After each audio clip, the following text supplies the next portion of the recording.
The interview that could save his daughter's future was in 15 minutes, but Daniel Hayes was about to throw it all away for a stranger.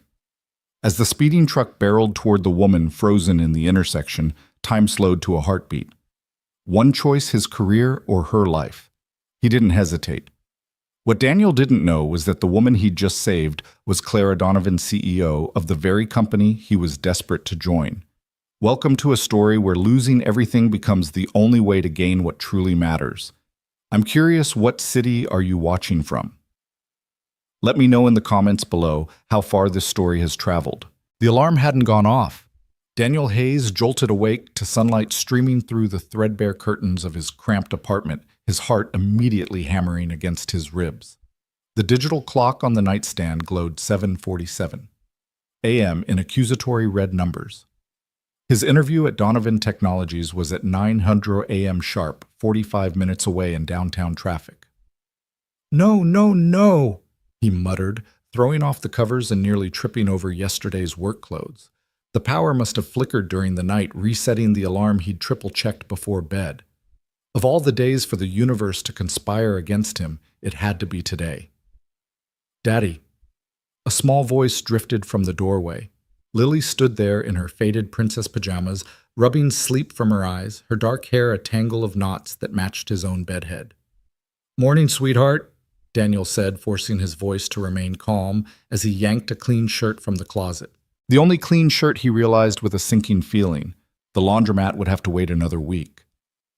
"Why don't you go pour yourself some cereal? I'll be right there." "Is today the big day?" she asked, her 7-year-old face brightening with the kind of hope that made his chest ache. "The job that means we can stay." Daniel paused, his fingers fumbling with the buttons. She knew too much for someone her age, understood too well what eviction notices meant, why they ate cereal for dinner 3 nights a week, why her backpack was held together with duct tape while her classmates carried designer bags. "Yeah, baby, today's the big day." "You're going to get it," she said with the absolute certainty only children could muster. "You're the smartest daddy in the whole world." He crossed the room in 2 strides and kissed the top of her head, breathing in the sweet scent of her strawberry shampoo, the cheap kind, but she never complained. "From your mouth to God's ears, kiddo. Now go eat. Mrs. Chen will be here in 20 minutes to walk you to school." As Lily padded toward the kitchen, Daniel returned to his frantic preparation. The suit jacket he'd saved for 3 months to buy hung on the back of the bedroom door, still in its dry cleaning bag. It was nothing fancy, just a basic navy blazer from a discount store, but it was pressed and professional. It had to be enough. He showered in record time, the lukewarm water a reminder that the building's boiler was on its last legs. As he shaved, he caught his reflection in the spotted mirror. 32 years old, but the last 2 years since Margaret's death had aged him a decade. The grief had carved itself into the lines around his eyes, the perpetual shadow of exhaustion that no amount of sleep could erase. "You can do this," he told his reflection. "For Lily." The resume copies were already in his briefcase, printed at the library because their printer had died months ago. His references were solid. His former supervisor at the warehouse had written him a glowing recommendation before the company went under. His night school degree in logistics management might not be from a prestigious university, but his grades were impeccable. He'd studied at the kitchen table after Lily went to bed, surviving on coffee and determination. "Daddy, Mrs. Chen is here," Lily called from the living room. Daniel grabbed his briefcase and hurried out. Mrs. Chen, their elderly neighbor, stood in the doorway wearing her usual floral housecoat and kind smile. She'd been their lifeline since Margaret died, never accepting a penny for watching Lily, always claiming she enjoyed the company. "You look very handsome, Mr. Daniel," she said, her English heavily accented but warm. "Today will be a good day." "Thank you, Mrs. Chen. I should be back by noon." He knelt in front of Lily, straightening her school uniform, a hand-me-down from Mrs. Chen's granddaughter, but clean and carefully mended. "Be good for Mrs. Chen, okay? And remember after school." "I know, Daddy. Go to Mrs. Chen's apartment, not ours. Do my homework. Wait for you." She wrapped her small arms around his neck. "Don't be nervous. You're going to be amazing."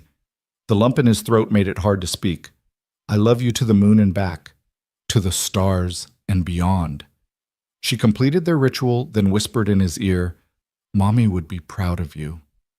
Daniel held her a moment longer than necessary, then stood quickly before she could see the moisture in his eyes.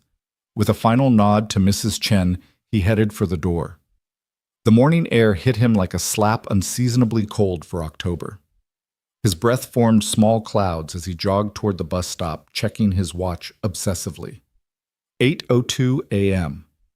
If the bus came on time, if traffic cooperated, if the universe decided to grant him just one small mercy, he might make it.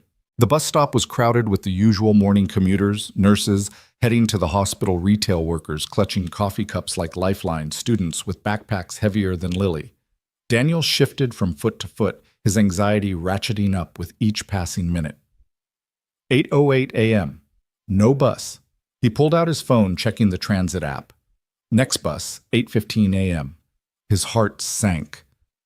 That would get him downtown at 8:50 at the absolute earliest, leaving 10 minutes to navigate the Donovan Technologies building and find the right floor. It would be cutting it dangerously close. "Come on," he whispered to the empty street. "Please." When the bus finally arrived at 8:17, it was already packed. Daniel squeezed in, holding his briefcase against his chest to avoid hitting other passengers. The man next to him reeked of cigarette smoke, making his empty stomach churn.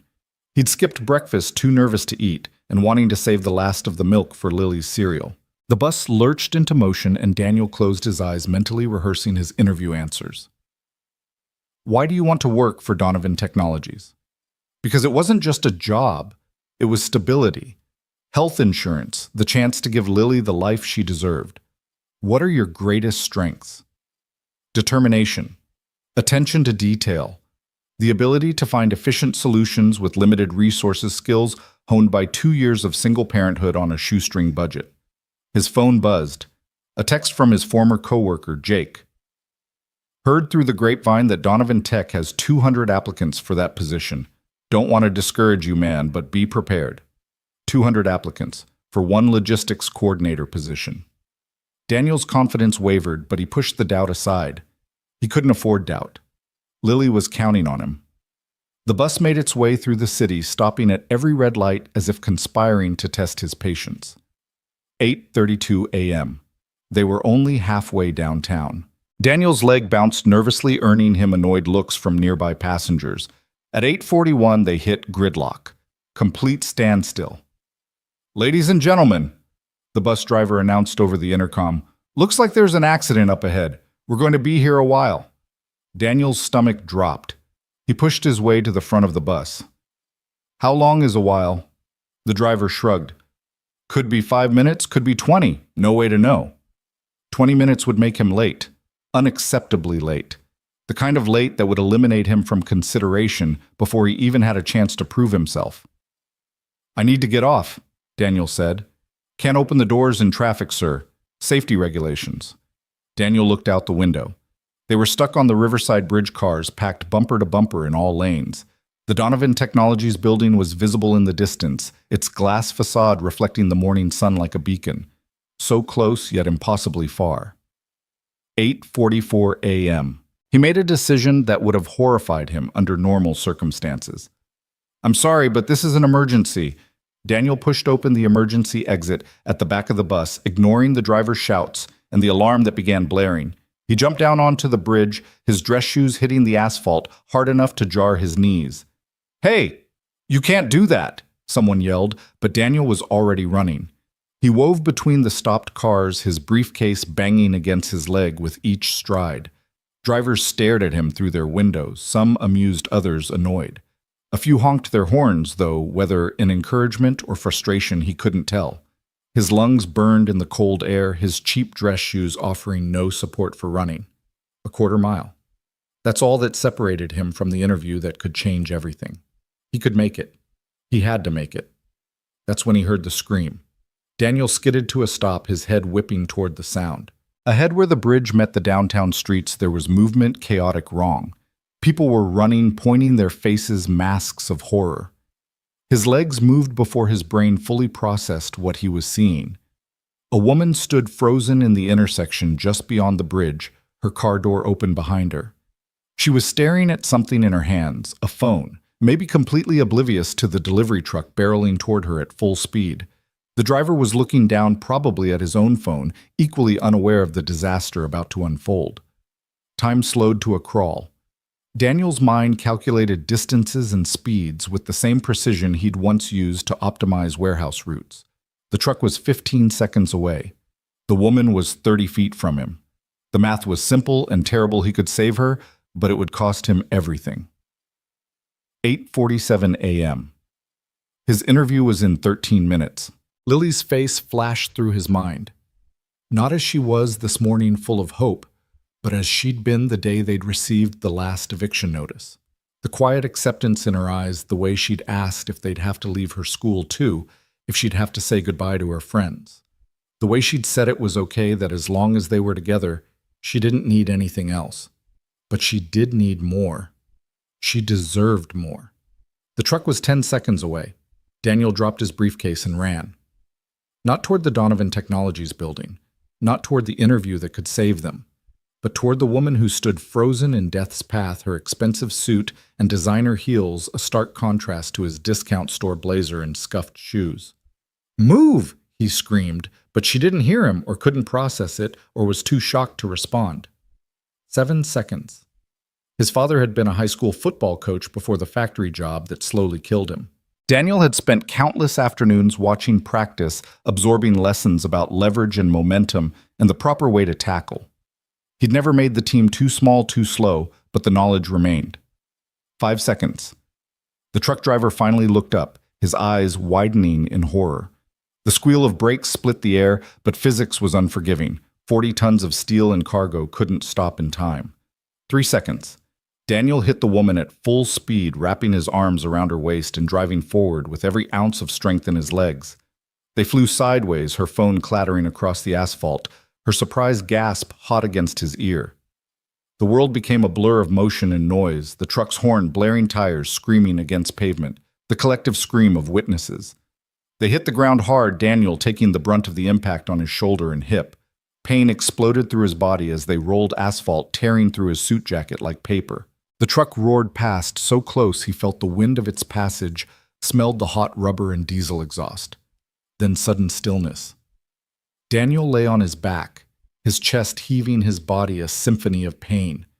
The woman was on top of him, her face inches from his, her eyes wide with shock and dawning realization. She was beautiful in that polished way that spoke of money and power. Sharp cheekbones, perfectly styled auburn hair, now wild from their tumble green eyes that seemed to see straight through him. You saved me," she whispered. Daniel managed a weak nod, then gently pushed her off him. He needed to get up, needed to run. 8:49 a.m. If he sprinted, if he ignored the stabbing pain in his ribs and the blood seeping through his torn pants. "Maybe wait!"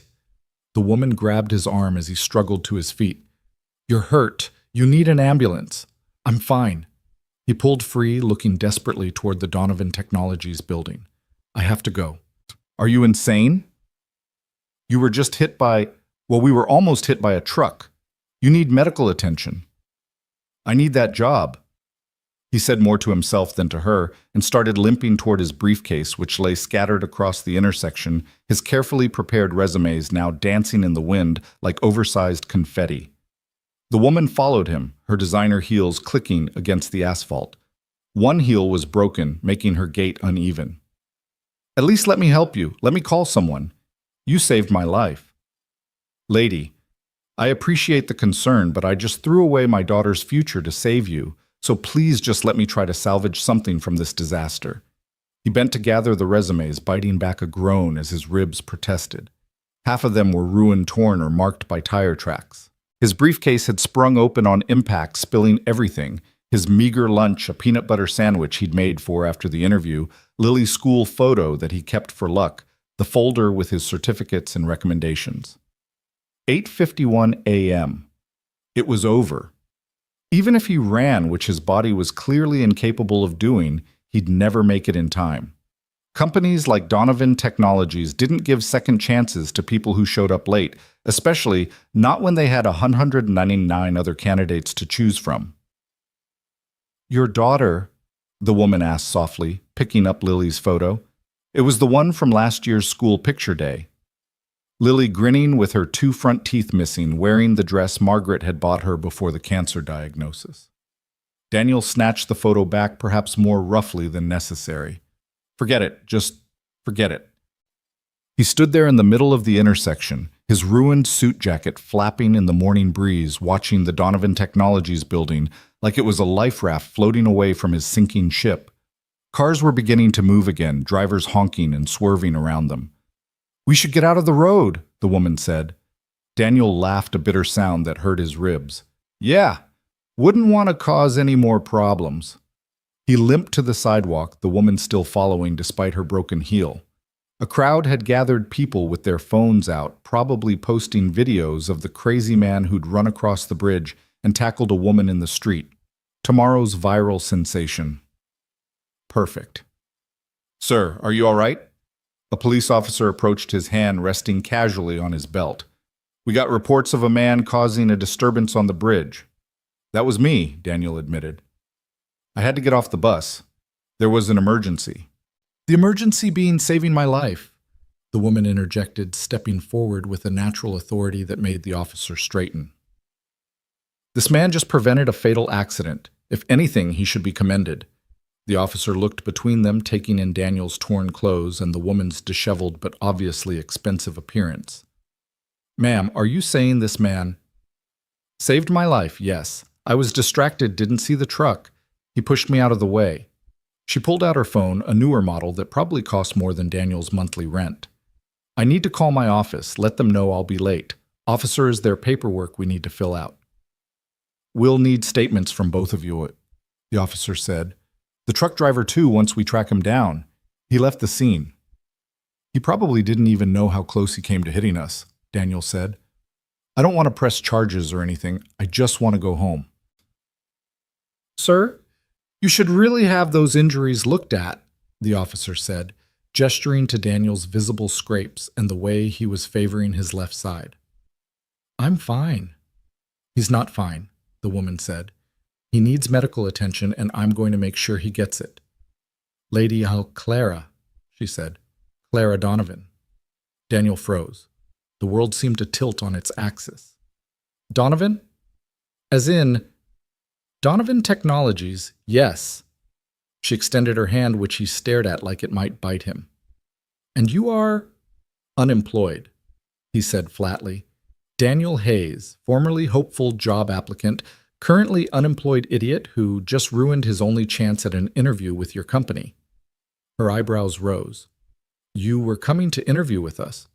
"Was past tense, the interview started." He checked his phone. 4 minutes ago. "For a logistics coordinator position that had 200 applicants. I'm pretty sure showing up late eliminated me from consideration." Clara Donovan studied him for a long moment, her green eyes sharp and calculating. Then she turned to the police officer. "Officer, would it be possible to give our statements later? Mr. Hayes needs medical attention, and I need to handle this situation immediately." "Ma'am, we really need—" She pulled out a business card and handed it to him. "Call my office. My assistant will schedule a time for us to come to the station. Right now I have a debt to repay." Without waiting for a response, she turned to Daniel. "Come with me." "Where?" "To my office. We're going to have that interview." Daniel stared at her. "I'm late. I look like I've been run over by a truck, almost literally. I'm bleeding on your sidewalk." "You ran across a bridge, abandoned your interview, and risked your life to save a complete stranger," Clara said. "That tells me more about your character than any resume could. Now, are you coming, or are you going to stand here feeling sorry for yourself while your daughter waits to hear good news?" She started walking toward the Donovan Technologies building, her broken heel making her gait uneven, but her spine straight as steel. After a moment of stunned hesitation, Daniel followed. The lobby of Donovan Technologies was everything Daniel had imagined, and more: soaring ceilings, marble floors, a reception desk that probably cost more than his annual rent. He became acutely aware of his appearance, torn suit blood seeping through his pants hair, wild from the wind. Security guards were already moving toward them. "He's with me," Clara said, and the guards immediately backed off. The power in her voice, the way everyone instantly deferred to her, this wasn't just an executive. This was the CEO. Daniel had saved the CEO of Donovan Technologies. They rode the elevator in silence to the top floor. Daniel caught their reflection in the polished doors. They looked like they'd been in a bar fight, not a morning commute.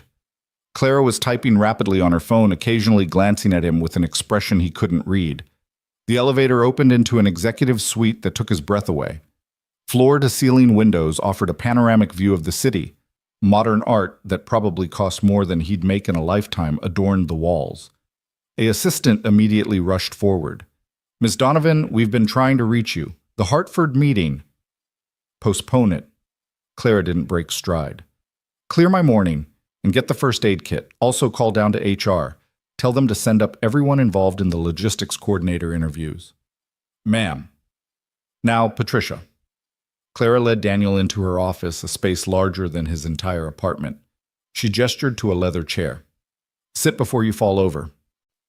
Daniel sat, his body suddenly reminding him of every impact, every scrape, every bruise.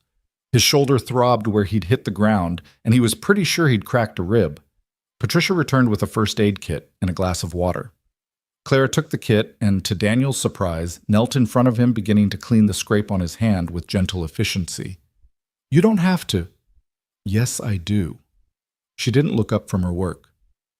"Do you know what you saved me from?" "Getting hit by a truck seems pretty self-explanatory." "No, Mr. Hayes. You saved me from leaving my 8-year-old daughter without a mother. You saved me from never seeing my husband again. You saved me from missing every birthday, every graduation, every moment that makes life worth living." She looked up then, and there were tears in her eyes. "I was distracted checking emails about a merger that seemed so important 5 minutes ago and now feels like absolutely nothing. You gave me back my life. The least I can do is give you a job interview." "It's not really an interview if you feel obligated to hire me out of gratitude." Clara laughed, a surprisingly warm sound. "Oh, Mr. Hayes, I built this company from nothing. I don't do anything out of obligation. If you're not qualified, I won't hire you, but something tells me a man who can calculate the trajectory needed to save someone from a speeding truck might be exactly the kind of analytical mind we need in logistics." A knock on the door interrupted them. 3 people in suits entered, looking confused and slightly apprehensive. Daniel recognized one of them, the HR director whose photo was on the company website. "Ms. Donovan."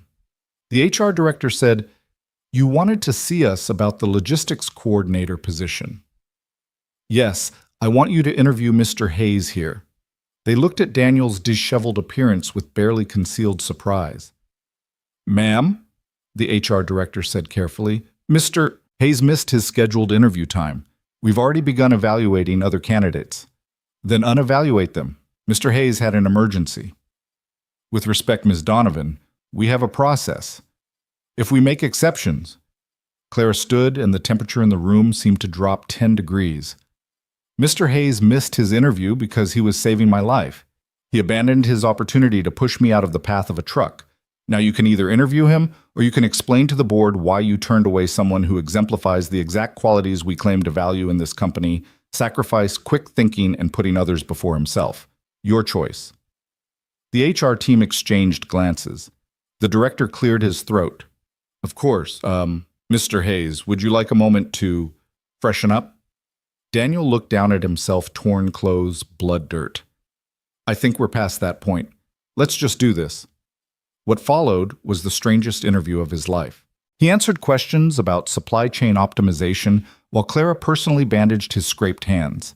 He discussed his experience with inventory management systems while trying not to wince from his bruised ribs.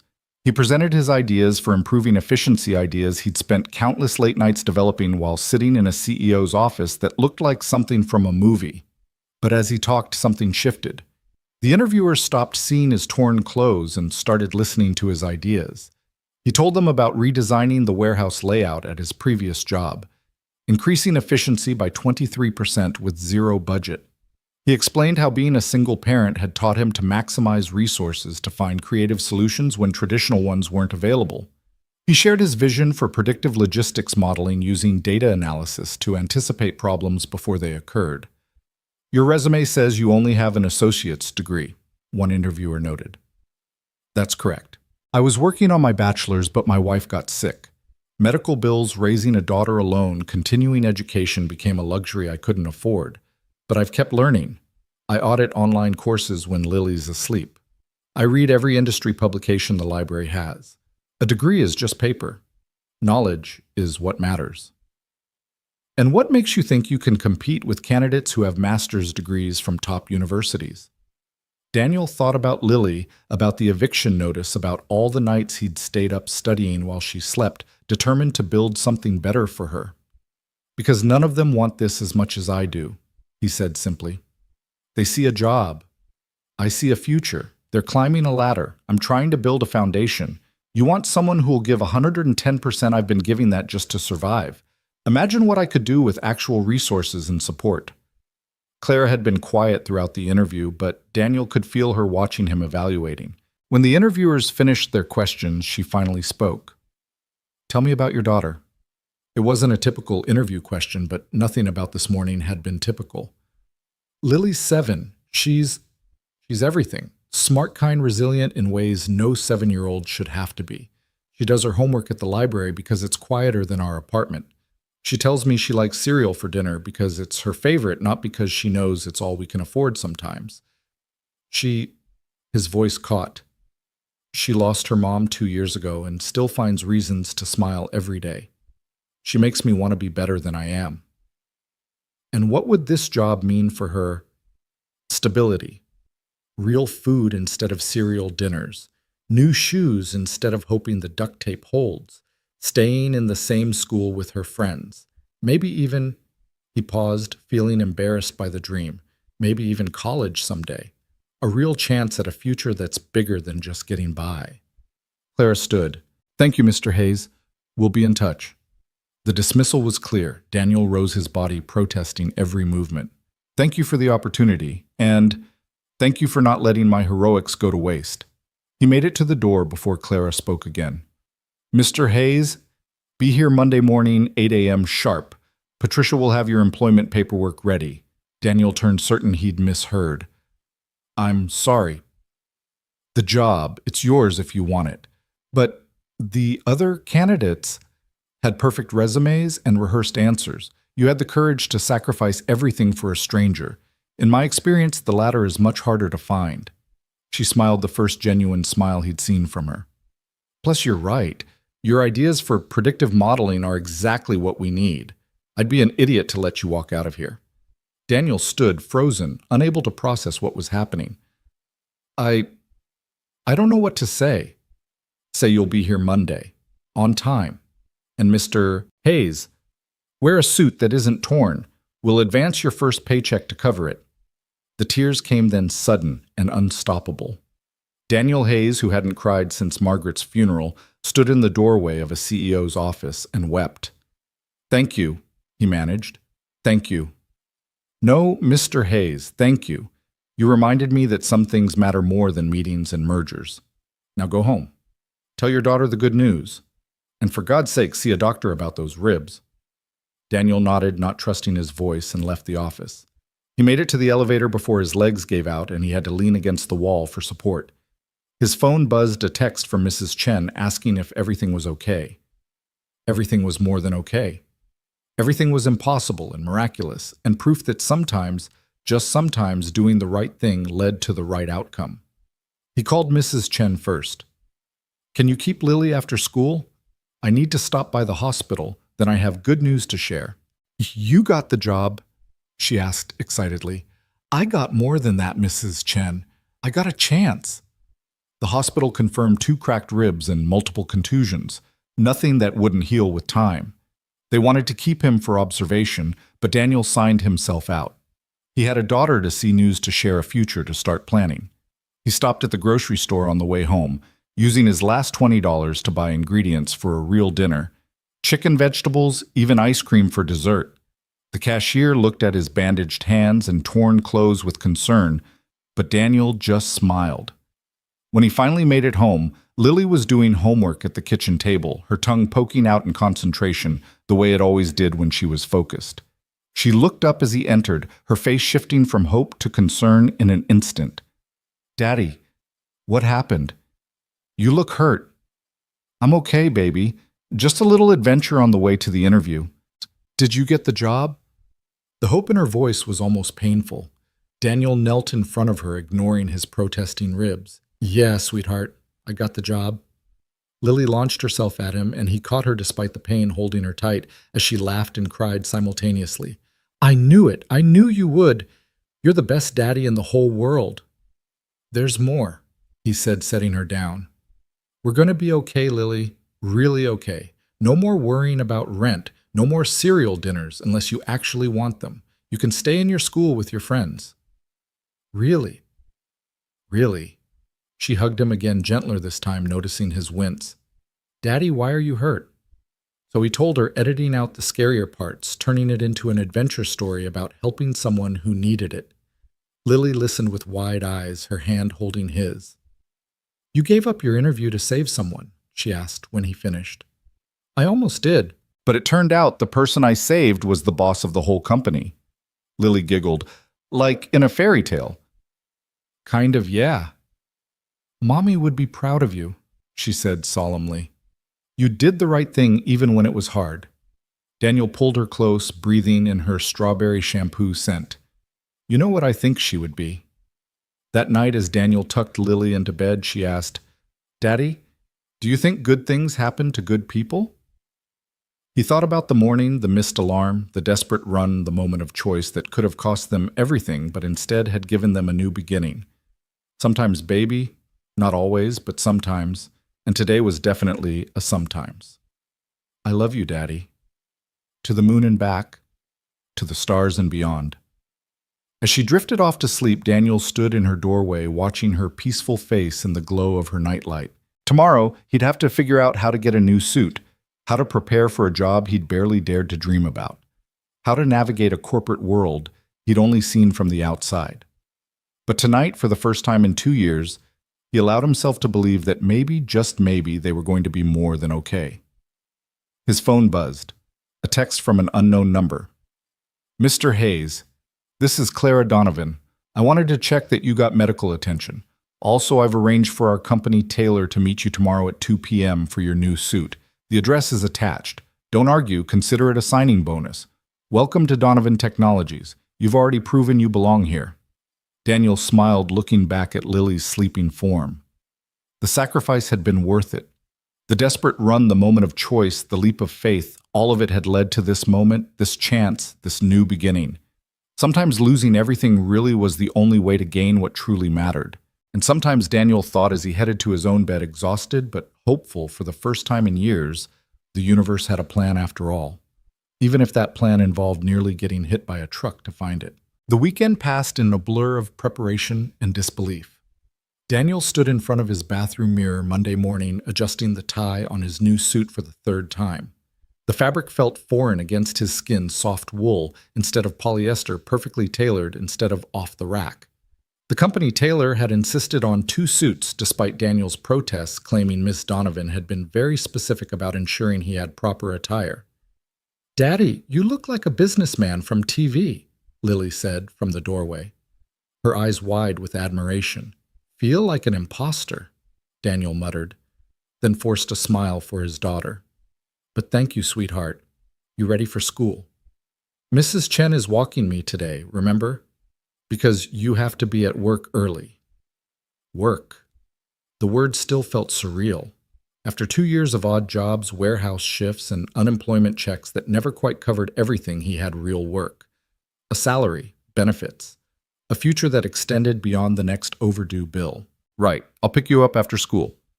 Okay, we'll celebrate with pizza. Real pizza, not the frozen kind. Real pizza, from Antonio's with the cheese you like. Lily's squeal of delight followed him out the door, a sound he carried like armor against the nervousness churning in his stomach.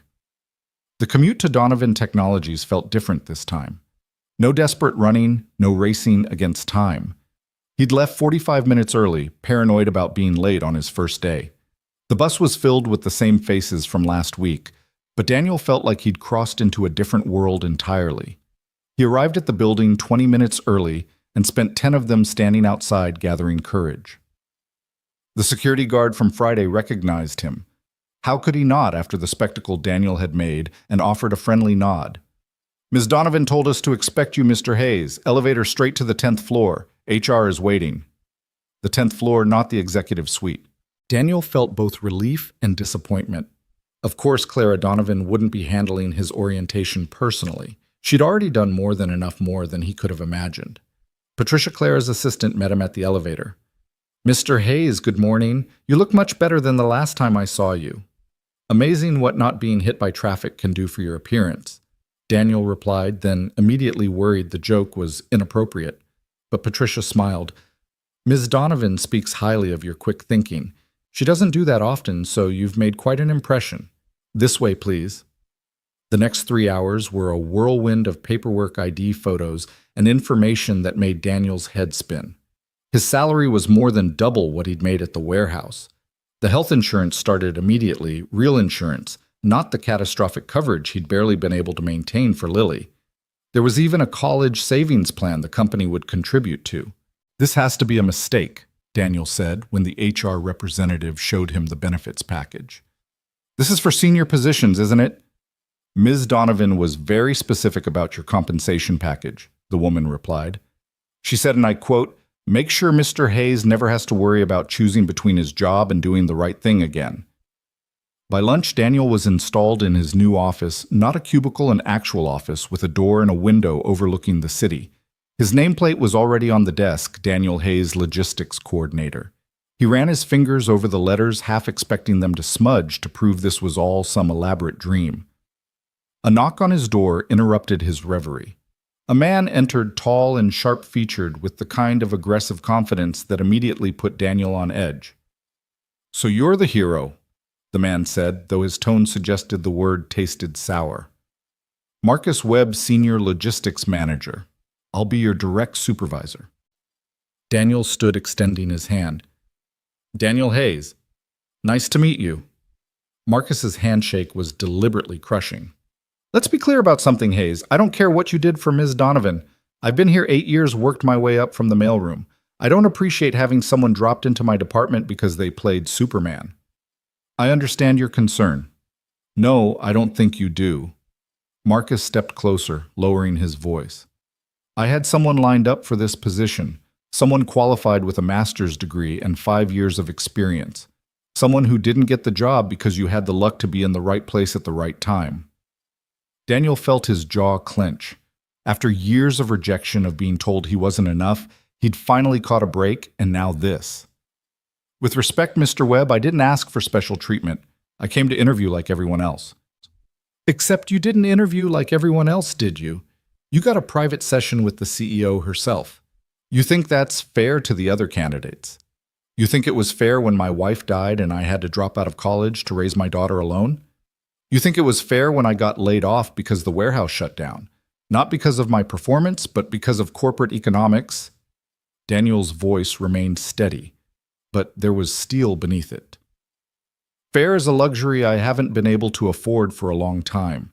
So excuse me if I don't feel guilty about catching one break in a lifetime of bad hands." Marcus's eyes narrowed. "Touching story. But sob stories don't run supply chains. You'll have to prove yourself here, and I won't make it easy." "I wouldn't expect you to. Your first assignment is on your desk, distribution analysis for our East Coast operations. I want a full report by Thursday." Marcus turned to leave, then paused at the door.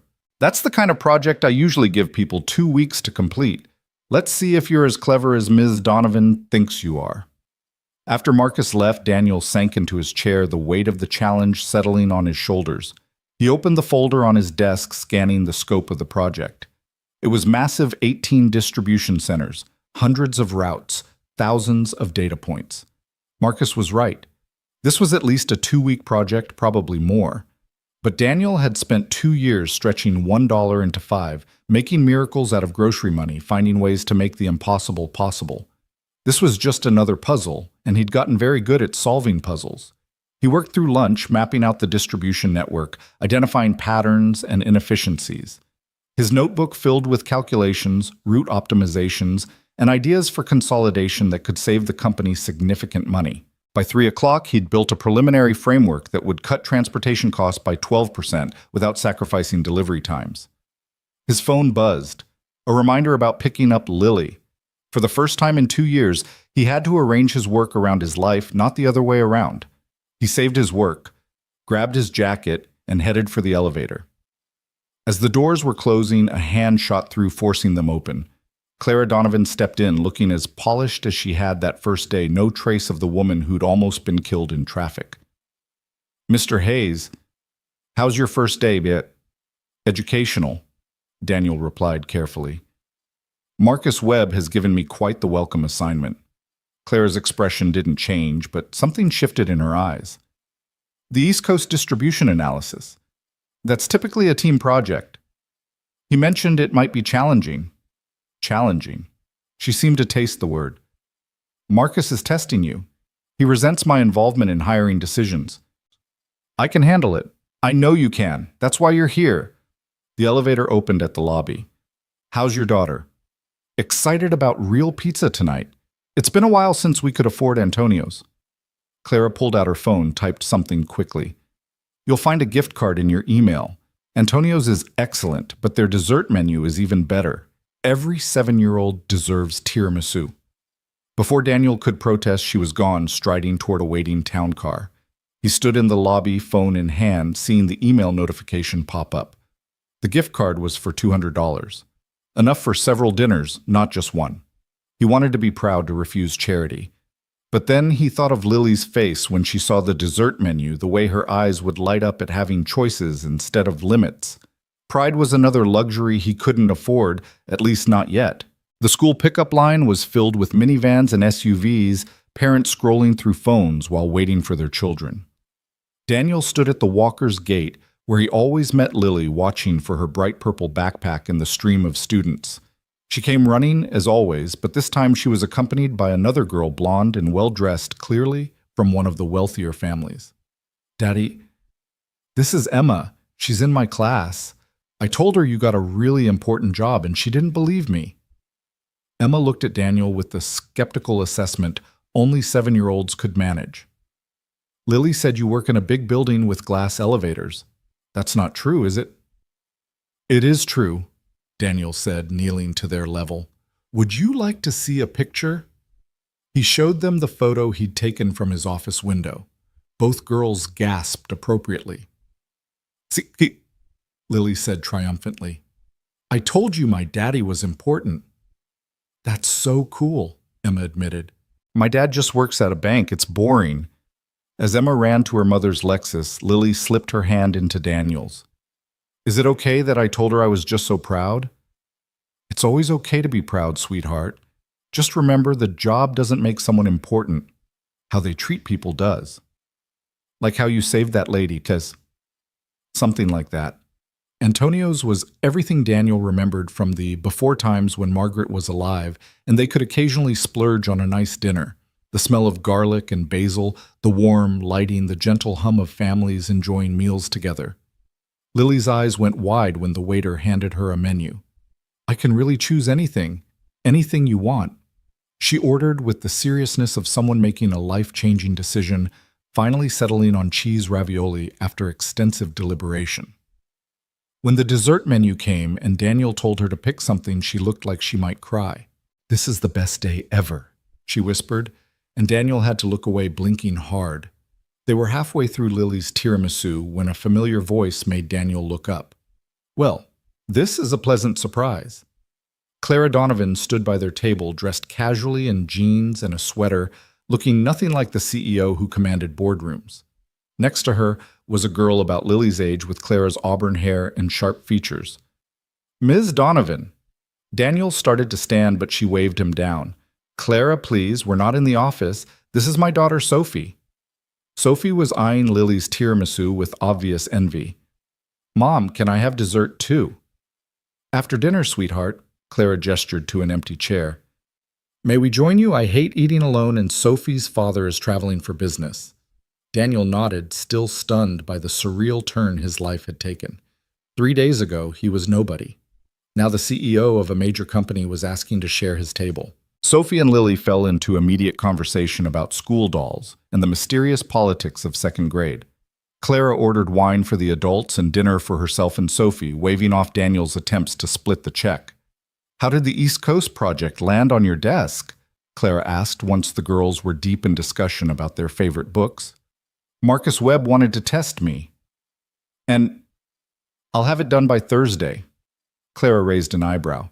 "The whole analysis. I've had harder challenges, like figuring out how to make $20 last a week for groceries. That's not the same as corporate logistics. Isn't it limited resources, maximum efficiency, creative solutions when traditional ones don't work? The scale is different, but the principles are the same." Clara studied him over her wine glass. "You know, most people would be intimidated. First day impossible, deadline hostile supervisor.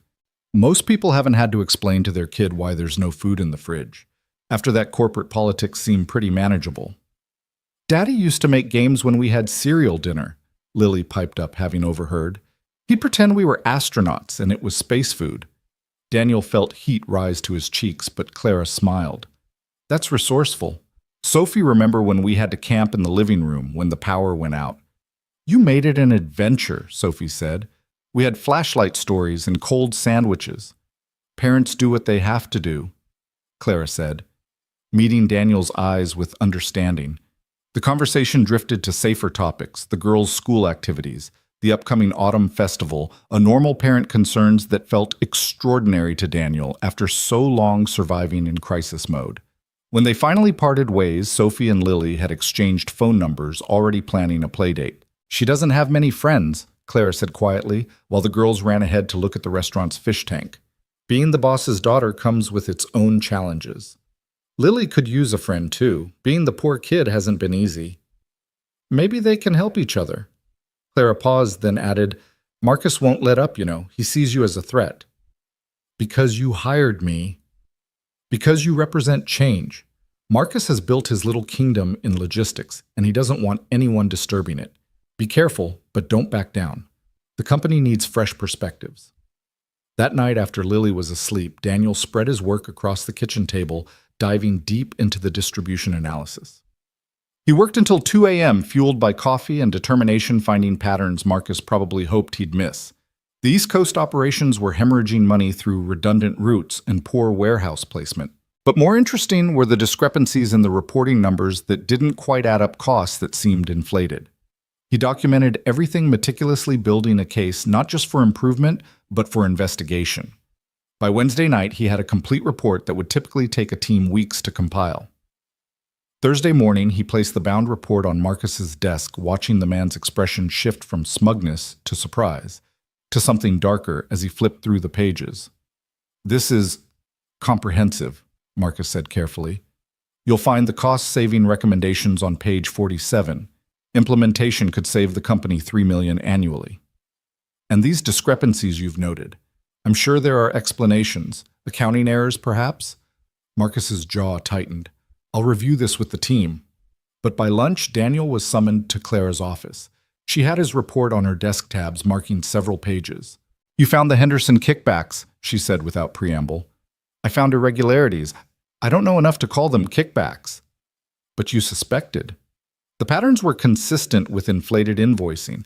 Henderson Shipping charges us 18% above market rate, but they're Marcus's preferred vendor. Either Marcus is very bad at negotiating or he's getting something out of the arrangement." Clara leaned back in her chair. "I've suspected for months but couldn't prove it. You found evidence in 3 days that my audit team missed in their last review. What happens now?" "Now I have a decision to make. Marcus has allies, people who've benefited from his arrangements. Moving against him could cause upheaval in the department. Or you could leave him in place and let him continue bleeding the company." Clara smiled, sharp and appreciative. "You're not afraid of making enemies, are you?" "I've been everyone's enemy at some point. The single dad who needed to leave early for school, pick up the employee without a degree, the applicant with gaps in his resume. One more won't kill me." "Good, because I'm promoting you." Daniel blinked. "I've been here 4 days. And in 4 days, you've shown more initiative than people who've been here 4 years. Assistant Director of Logistics reporting directly to me instead of Marcus. He'll be furious, but he won't be able to touch you. People will say it's favoritism, that you're rewarding me for saving you. Let them. Meanwhile, you'll be saving the company millions and cleaning up a department that's been corrupt for too long. She stood extending her hand. Unless you'd prefer to stay under Marcus's thumb. Daniel shook her hand. When do I start? Monday. That gives Marcus time to clean out his office. I'm not firing him yet. He'll be moved to a position where he can do less damage while we investigate the full extent of his arrangements. Daniel left her office in a daze. In less than a week, he'd gone from unemployed to executive.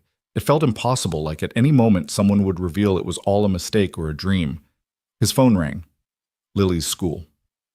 Mr. Hayes, this is Principal Morrison. There's been an incident with Lily. She's not hurt, but we need you to come in. Daniel's heart plummeted. He practically ran from the building, catching a taxi instead of waiting for the bus. Every terrible scenario played through his mind during the ride. He found Lily in the principal's office, her face streaked with tears, her new dress, the one he'd bought with his first paycheck advance, torn at the sleeve. Next to her sat a boy with a scratch on his cheek, his parents flanking him like guards. What happened? Principal Morrison. A tired-looking woman in her 50s sighed. There was an altercation. Lily pushed Timothy during recess. He said my daddy was a liar, Lily burst out. He said there's no way you got an important job, that we're just poor people pretending.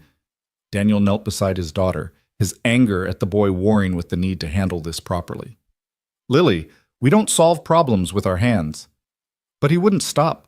He kept saying mean things, saying you probably stole that suit, that people like us don't work in big buildings. The boy's father, wearing a suit that probably cost more than Daniel's monthly rent, scoffed.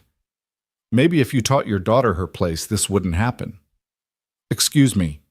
Daniel stood slowly, his voice dangerously quiet. You heard me. This school has standards. We don't need charity cases causing problems. Mr. Worthington, the principal warned, but the man continued. It's bad enough the school offers these scholarship programs bringing in children who clearly don't belong. Now they're getting violent when confronted with reality. Daniel felt the same calm that had descended when he'd seen the truck bearing down on Clara. The moment when everything became crystal clear. You're right about one thing, Chadson, he said. My daughter doesn't belong here. She belongs somewhere that teaches kindness, along with arithmetic, empathy, along with English. Somewhere that doesn't let entitled bullies children or adults define someone's worth by their bank account. He turned to the principal. Lily will apologize for pushing Timothy. Violence is never acceptable, but I expect the same consequences for Timothy's verbal harassment, unless this school has different rules for different tax brackets. The principal shifted uncomfortably. Of course not. Timothy, you'll apologize as well, and both children will have detention tomorrow. Detention? Mrs. Worthington gasped. For words, this is ridiculous. Words can hurt as much as hands, Daniel said, gathering Lily's backpack. Sometimes more. They leave scars that don't heal as easily. As they left the office, Daniel heard Mr. Worthington mutter something about knowing their place. He kept walking Lily's hand in his until they reached the car. I'm sorry, Daddy, Lily whispered. I know you said to be good, but he was so mean. I know, baby. Sometimes people are mean because they're scared. What was he scared of? That someone like us might actually succeed, that their money doesn't make them better, just richer. They drove in silence for a while before Lily asked, Are we really going to be okay? Even with people like Timothy's family. Daniel thought about Clara's offer, about the promotion he hadn't even told Lily about yet, about the long road ahead filled with people who would resent his success, question his worth, challenge his right to rise above his circumstances. Yeah, sweetheart, we're going to be more than okay. We're going to prove them all wrong. That evening, while Lily did homework, Daniel got a text from Clara. Heard about the incident at school. The Worthingtons are notorious. Sophie had her own run-in with them last year. Don't let them get to you. Then another. Also, Monday's announcement is going to cause waves. Be ready. But know that I've got your back. Daniel stared at the messages, still struggling to accept this new reality, where CEOs texted him support, where he had someone watching his back instead of waiting for him to fail. His phone rang. Marcus Webb. Enjoying your victory. Marcus's voice was slurred, probably drunk. Marcus, you think you're clever finding those discrepancies. You think Clara will protect you, but you have no idea how things really work here. I've been building relationships for 8 years. You've been here a week. Who do you think people will side with when push comes to shove? The person who isn't stealing from the company. Marcus laughed ugly and bitter. Stealing. Such a harsh word. I prefer accepting gratuities for preferred partnerships. Everyone does it, Hayes. The only difference is I got caught by the teacher's pet. If everyone does it, you won't have trouble finding another arrangement elsewhere. This isn't over. You may have won this round, but I know your type. Single parent, desperate for stability. One mistake, one missed deadline, one complaint from a client, and you'll be gone. And I'll be here waiting. The line went dead. Daniel set down his phone, looking through the kitchen doorway at Lily bent over her homework with the same concentration her mother used to have, tongue poking out slightly as she worked through math problems. Marcus was right about one thing: Daniel was desperate for stability. But Marcus didn't understand what that desperation had taught him. How to fight when exhausted, how to persist when hopeless, how to find solutions when none seemed to exist. The corporate battlefield Marcus threatened was nothing compared to the war Daniel had been fighting for 2 years, the daily struggle to keep his daughter fed, housed, and believing in a better future. Friday came with an email announcing the departmental changes. Daniel's promotion, Marcus's lateral move, a restructuring that would better serve our clients and stakeholders. The language was corporate neutral, but everyone would understand what had really happened. His new office was on the 12th floor with a view of the river and space for a small conference table. His nameplate was already installed: Daniel Hayes, Assistant Director of Logistics. The salary adjustment letter was on his desk, another 40% increase plus performance bonuses. He called his landlord, immediately paying 3 months' rent in advance, the first time he'd ever been ahead instead of behind. Then he called the school, setting up Lily's lunch account for the full year, no more packed sandwiches that marked her as different from her classmates. A knock interrupted his planning. 3 people entered, members of his new team, looking uncertain. Mr. Hayes. A woman stepped forward, middle-aged and professional. I'm Sarah Chen, Senior Analyst. This is Robert Martinez and Jason Park. We were Marcus's team. Now you're our team, Daniel corrected gently. Please sit. Tell me what you're working on. They exchanged glances, clearly surprised by his approach. Marcus apparently had ruled through intimidation and favoritism. We're struggling with the Pacific Northwest distribution network, Robert offered cautiously. There are delays we can't seem to solve. Show me, Daniel said, moving to the whiteboard. Let's figure it out together. For the next 2 hours, they worked through the problem. Daniel listening more than talking, drawing out ideas from people who'd been trained to stay silent. By the end, they'd identified 3 bottlenecks and developed solutions that could be implemented within a week. Marcus never asked our opinion, Sarah said quietly as they prepared to leave. He just gave orders. Well, I'm not Marcus. I've been where you are doing the work while someone else took the credit. That changes now. Your ideas, your recognition. My job is to make sure you have what you need to succeed. Jason lingered after the others left. Can I be honest, Mr. Hayes? Please. When we heard about your promotion, we thought it was just because you saved Ms. Donovan, another case of connections mattering more than competence. And now I think Marcus should have been replaced years ago. That afternoon, Daniel implemented his first major decision: transparency in vendor contracts. Every deal would be reviewed by a committee, not a single person. The kickback schemes Marcus had built would be impossible under the new system. He was deep in spreadsheets when Clara appeared in his doorway. How's the new office? Still feels like I'm trespassing, Daniel admitted. That feeling fades. Trust me, I felt the same when I started this company. Every day I expected someone to tell me I didn't belong. She moved to the window, looking out at the city. But belonging isn't about feeling comfortable. It's about doing the work, making things better, proving the doubters wrong through results. The Worthingtons of the world will always exist. Yes, but they don't have to define us. Your daughter stood up to their son because she believes in you. Don't let anyone make you doubt what she sees. After Clara left, Daniel returned to his work, but her words echoed. Lily believed in him. Clara believed in him. Maybe it was time to believe in himself. The weekend brought a new challenge, Sophie's birthday party. Clara had invited them, and Lily was beside herself with excitement. But Daniel knew what it meant entering Clara's social circle, facing people who would judge him, measure him, find him wanting. The party was at Clara's home, a sprawling suburban estate that looked like something from a magazine.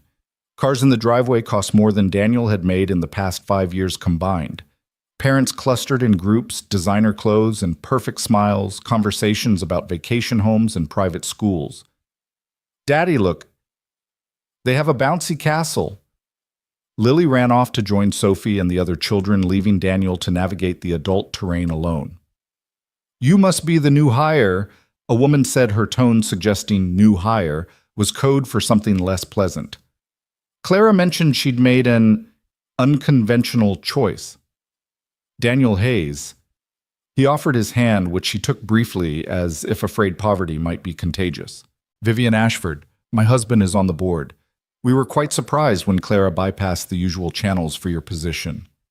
I imagine the usual channels don't often include saving the CEO's life." "No, they usually include proper qualifications and experience." Before Daniel could respond, Clara appeared, slipping her arm through his with casual familiarity. "Vivian, how lovely of you to welcome Daniel, though I should mention his qualifications include identifying $3 million in annual savings and uncovering embezzlement his first week. How long has your husband been on the board?" 5 years. Perhaps he should have caught that himself.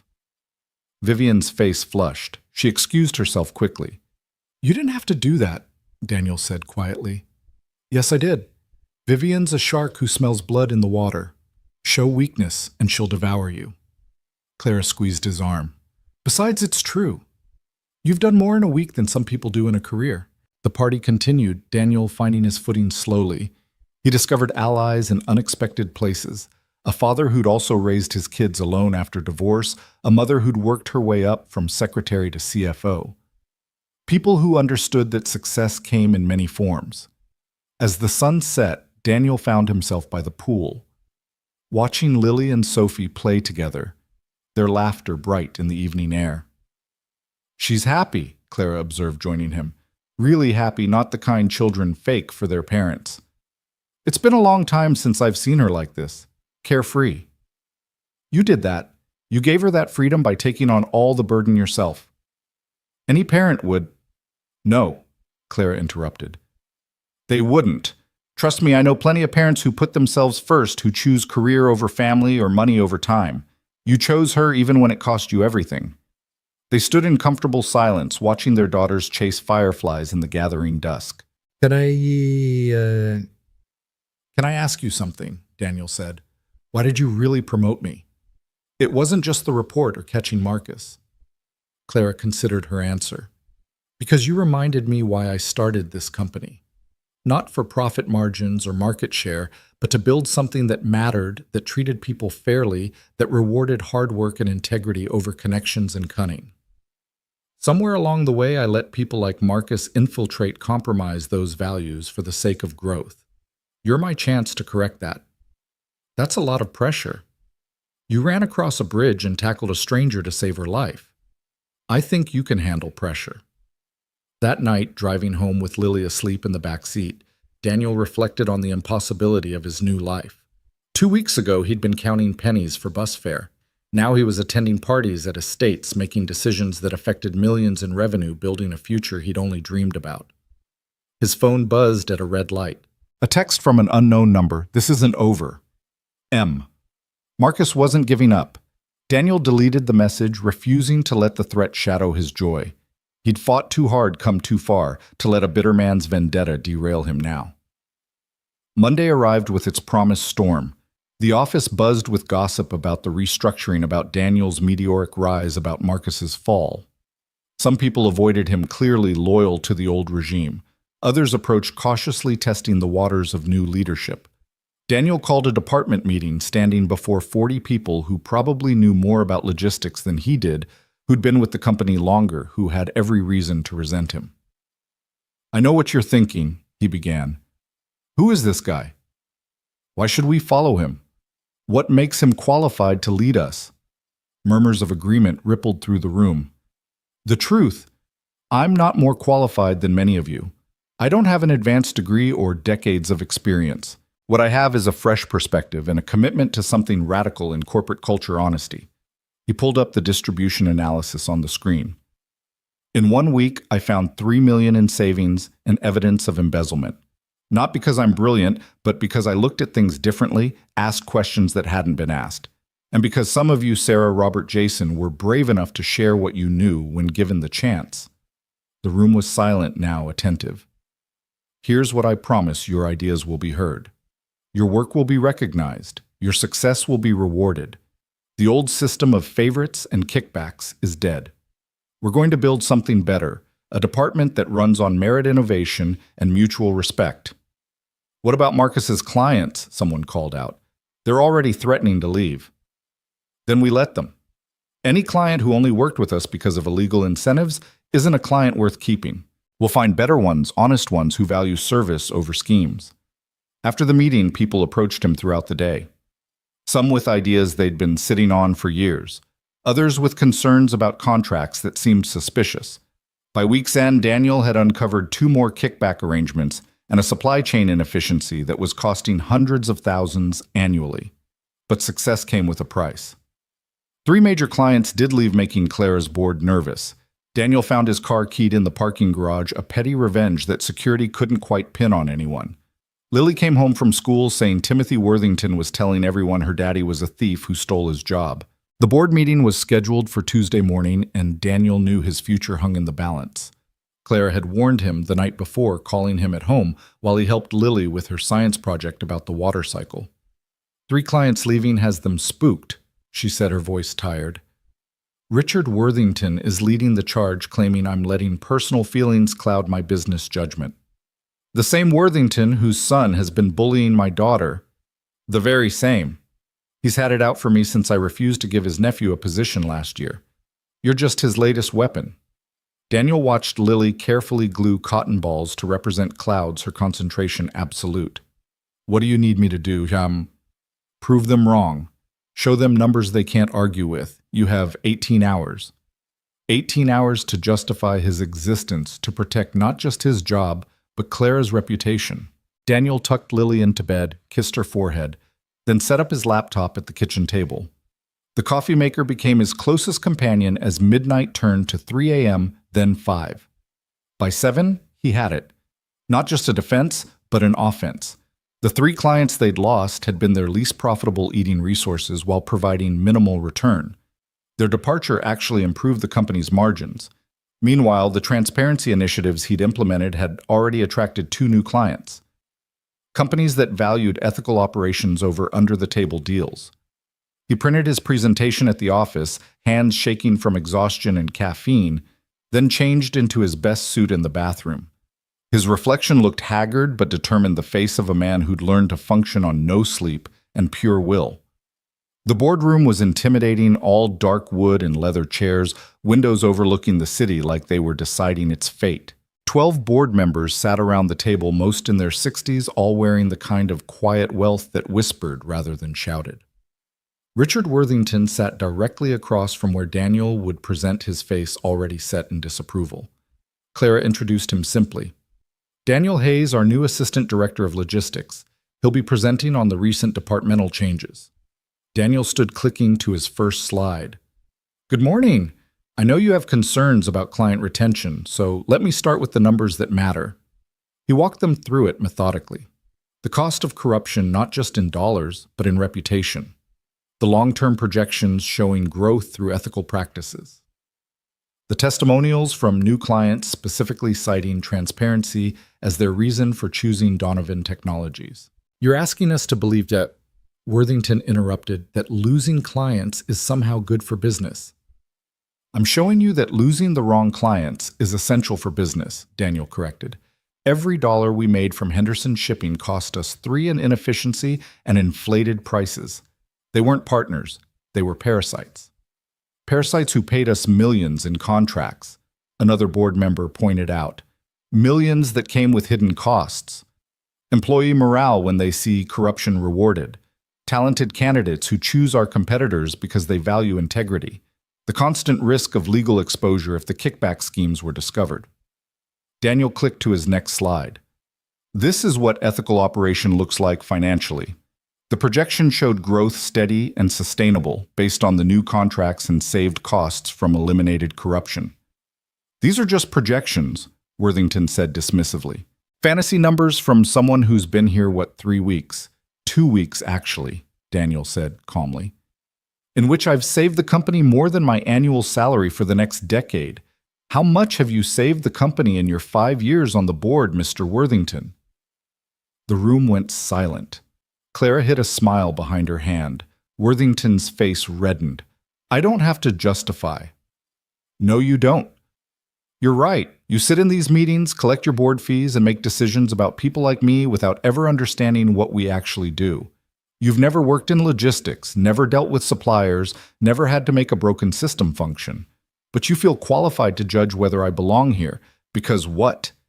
Because your son goes to the same school as my daughter. That has nothing to do with... It has everything to do with this. You're not concerned about the company. You're concerned about people like me rising to positions you think should be reserved for people like you. How dare you? The numbers don't lie, Mr. Worthington. Since I started, efficiency is up 18%, costs are down 12%, employee satisfaction in the logistics department has increased for the first time in 3 years. If you want to vote against that because you don't like my zip code or my background, then you're the one who doesn't belong in this room. The silence stretched taut as a wire. Then from the far end of the table, an elderly woman began to clap slowly. Daniel recognized her from the company website, Martha Stewart, one of the founding board members, Clara's mentor. Finally, she said, someone with spine. Clara, I approve of your choice. Mr. Hayes, keep doing what you're doing. Richard, sit down and stop embarrassing yourself. The vote was called. 8 in favor of maintaining the new logistics structure, 3 against 1 abstention. Daniel had won, but Worthington's glare promised this was far from over. After the meeting, Clara walked him to the elevator. You just made an enemy of one of the most connected men in the city.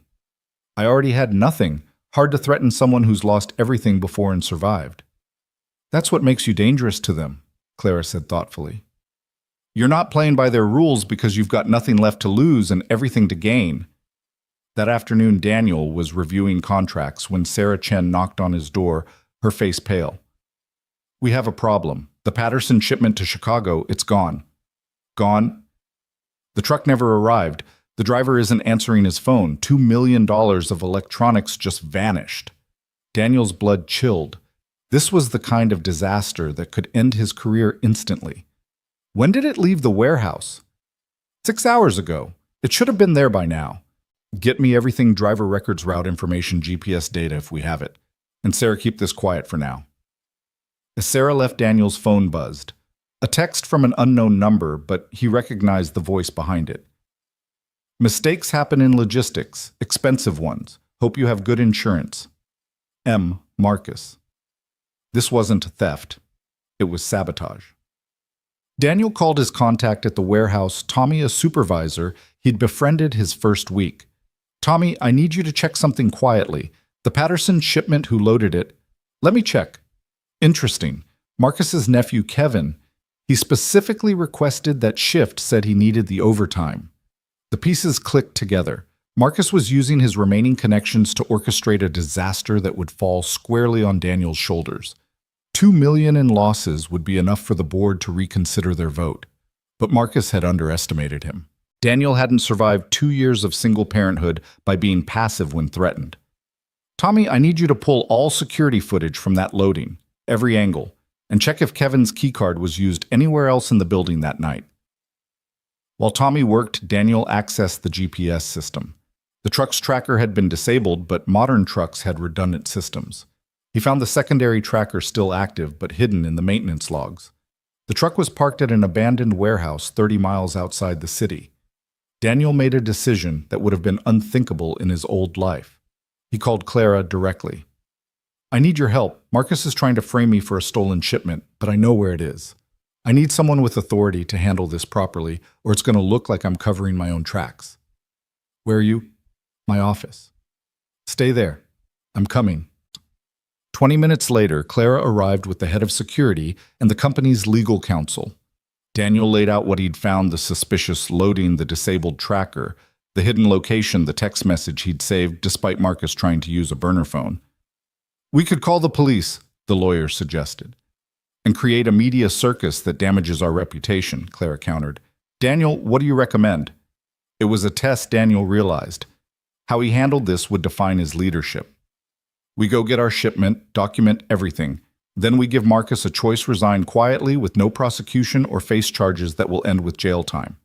He's got kids, a family. He'll take the deal. That's generous considering what he's trying to do to you, the security chief noted. I'm not him, Daniel said simply. Breaking him won't fix what he broke. Getting our shipment back and removing him permanently will. They took 2 security vehicles, Daniel riding with Clara, while the security team followed. The abandoned warehouse sat in an industrial district that had seen better days, all broken windows and rusted metal. The truck was there, seals intact. The driver sat in his cab looking terrified when the security team surrounded the vehicle. I didn't want to do it, he stammered. Kevin said it was just a prank, that you'd fired his uncle unfairly. He said we'd just delay the shipment a few hours, make you look bad. I didn't know it would go this far. Daniel looked at the young man, probably barely 20, caught up in someone else's vendetta. You have a choice. Tell us everything, cooperate fully, and keep your job on probation. Or protect Kevin and Marcus and lose everything. Choose. The driver chose wisely. Within an hour, they had written statements, security footage showing Kevin disabling the primary tracker, and phone records between Kevin and Marcus planning the theft. Back at the office, Clara called Marcus personally, putting him on speaker so Daniel could hear. It's over, Marcus. We have everything. Your nephew is in custody. You have until tomorrow morning to submit your resignation, or we file charges. Marcus's breathing was heavy on the other end. This is because of him, isn't it? Your pet project. No, Clara said coldly. This is because you chose crime over competition. Daniel beat you fairly. You chose to become a criminal rather than accept it. I have a family. So does he. The difference is he's teaching his daughter about integrity. You're teaching your nephew about theft. Resignation letter tomorrow, or you'll be teaching him from behind bars. The line went dead. Daniel slumped in his chair, exhaustion hitting him like a wave. It's really over. With Marcus, yes, but there will be others. Success makes enemies, especially unexpected success like yours. That evening, Daniel picked up Lily from Mrs. Chen's apartment where she was helping make dumplings for dinner. His daughter ran to him, flower in her hair and joy on her face. Daddy, Mrs. Chen is teaching me to cook. Look, I made these myself. She held up a tray of lopsided dumplings, proud as if she'd created art, which Daniel supposed she had. They're perfect, sweetheart. Stay for dinner, Mrs. Chen insisted. You look tired. Both of you eat. They sat in Mrs. Chen's small kitchen, warm with steam and filled with the comfort of good food and better company. This was wealth, Daniel realized. Not the boardrooms and power plays, but this his daughter, laughing, a friend who cared enough to feed them the security of knowing tomorrow would come without fear. Mr. Daniel, Mrs. Chen said quietly while Lily was in the bathroom. I am proud of you. You don't forget where you come from. That's good. But also don't be afraid of where you're going. It's happening so fast. Sometimes I feel like I'll wake up and it'll all be gone. Life is what happens when you're busy making plans, Mrs. Chen quoted. John Lennon, smart man. You can't control everything, but you can choose how you respond. You choose right every time. Trust that. That night after Lily was asleep, Daniel stood on his small balcony looking out at the city lights.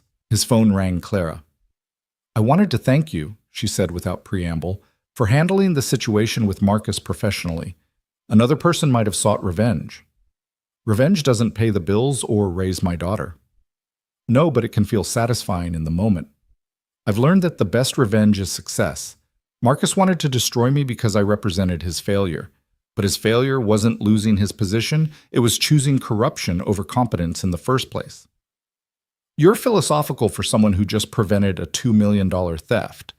Near-death experiences and single parenthood teach you perspective. Clara laughed. Speaking of which, Sophie hasn't stopped talking about Lily. She wants to know if you'd both like to come to the cabin this weekend. It's nothing fancy, just a place by the lake. The girls could swim, and you look like you could use a break. Daniel hesitated. It was one thing to work for Clara, another to become what friends? The lines were blurring in ways that made him nervous. I don't want people to think. People will think what they want regardless. My husband will be there if that makes you feel better about appearances. He wants to meet the man who saved his wife's life. In that case, we'd love to come. The week passed in a blur of reorganization. With Marcus gone, Daniel promoted Sarah Chen to team lead, bringing in fresh talent to fill the gaps. The department hummed with new energy, people actually excited about their work for the first time in years. Friday afternoon, he was packing up when Richard Worthington appeared in his doorway. Enjoy it while it lasts. Worthington said, his voice like ice.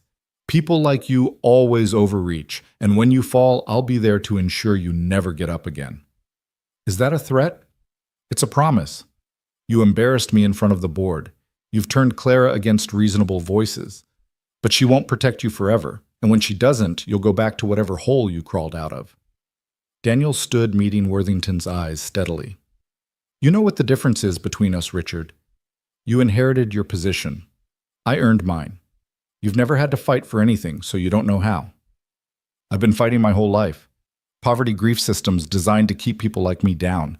You're just another obstacle, and I've overcome worse. We'll see about that.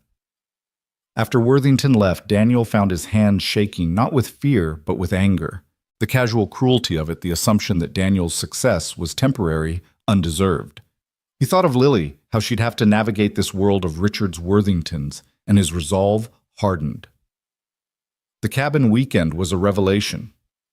Daniel had expected rustic. Instead, he found understated luxury, a massive log structure on a private lake boats, and jet skis waiting at the dock. Clara's husband, Tom, was surprisingly normal, an English professor who seemed amused by the corporate drama his wife navigated.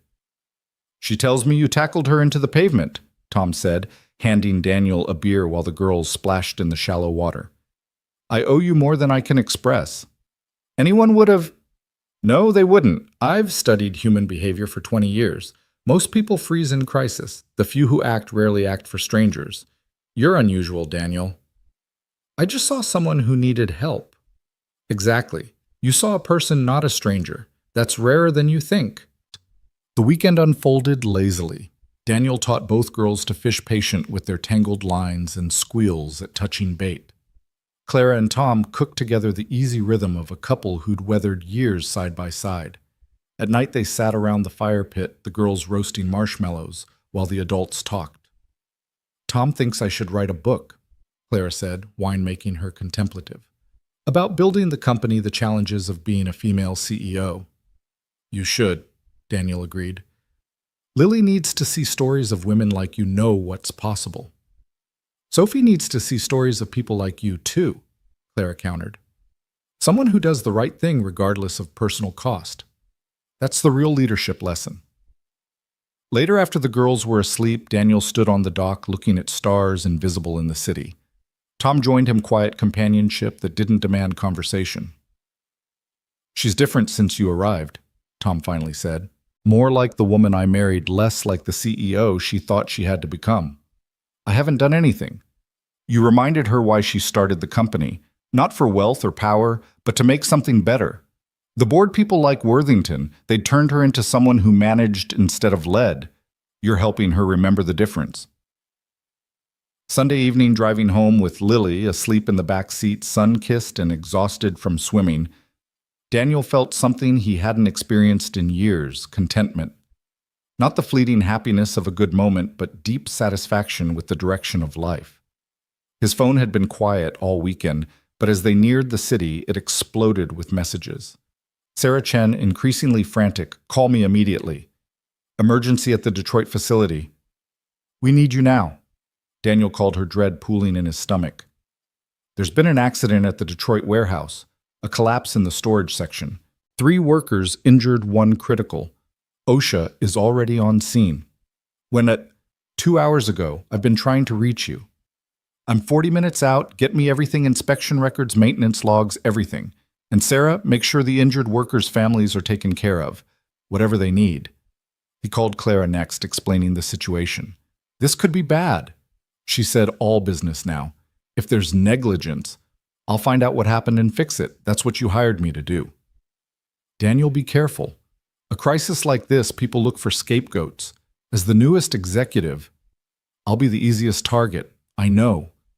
He dropped Lily at home with Mrs. Chen, promising to explain later, then drove straight to the office. The night security guard looked surprised to see him, but Daniel barely noticed, focused on getting to his computer. The records told a damning story. The Detroit warehouse had failed 3 safety inspections in the past year, all under Marcus's oversight. Repairs had been approved, but never completed. The money mysteriously redirected to other priorities. Marcus's final act of negligence, a time bomb he'd left behind. Daniel worked through the night building a comprehensive report. By dawn, he had everything: the inspection failures, the redirected funds, emails where Marcus had dismissed safety concerns as excessive caution. But he also had a solution. Emergency repairs could be completed within 72 hours. The injured workers would receive full compensation plus additional support. New safety protocols would prevent future incidents. It would be expensive but survivable. He was printing the report when Richard Worthington walked in, looking far too pleased for someone arriving at a crisis. Terrible situation, Worthington said, not sounding terrible at all. The board is meeting in an hour to discuss the liability. Some members feel leadership changes might be necessary to restore confidence. Some members, meaning you. I'm simply concerned about the company's reputation. A new executive, a major accident, the optics are troubling. Daniel stood exhausted but determined. The accident happened because of negligence that predates me by years. I have the proof. But you already know that, don't you? Worthington's smile faltered slightly. I don't know what you're implying. I'm stating that you knew about the safety issues. You're on the facilities committee. You signed off on Marcus's budgets, the ones that redirected safety funds. You're as liable as he is. You can't prove that. Daniel held up a printed email. Actually, I can. Your approval is right here, along with Marcus's request to delay repairs to boost quarterly numbers that affected your board bonus. Worthington went pale. What do you want? I want you to support the emergency repairs, the worker compensation, and the new safety protocols. I want you to stop undermining Clara and stop targeting me. Or this email finds its way to OSHA, the media, and possibly the FBI, since redirecting safety funds for personal bonuses might interest them. This is blackmail. No, this is consequence. Something you've avoided your whole life. Choose Richard.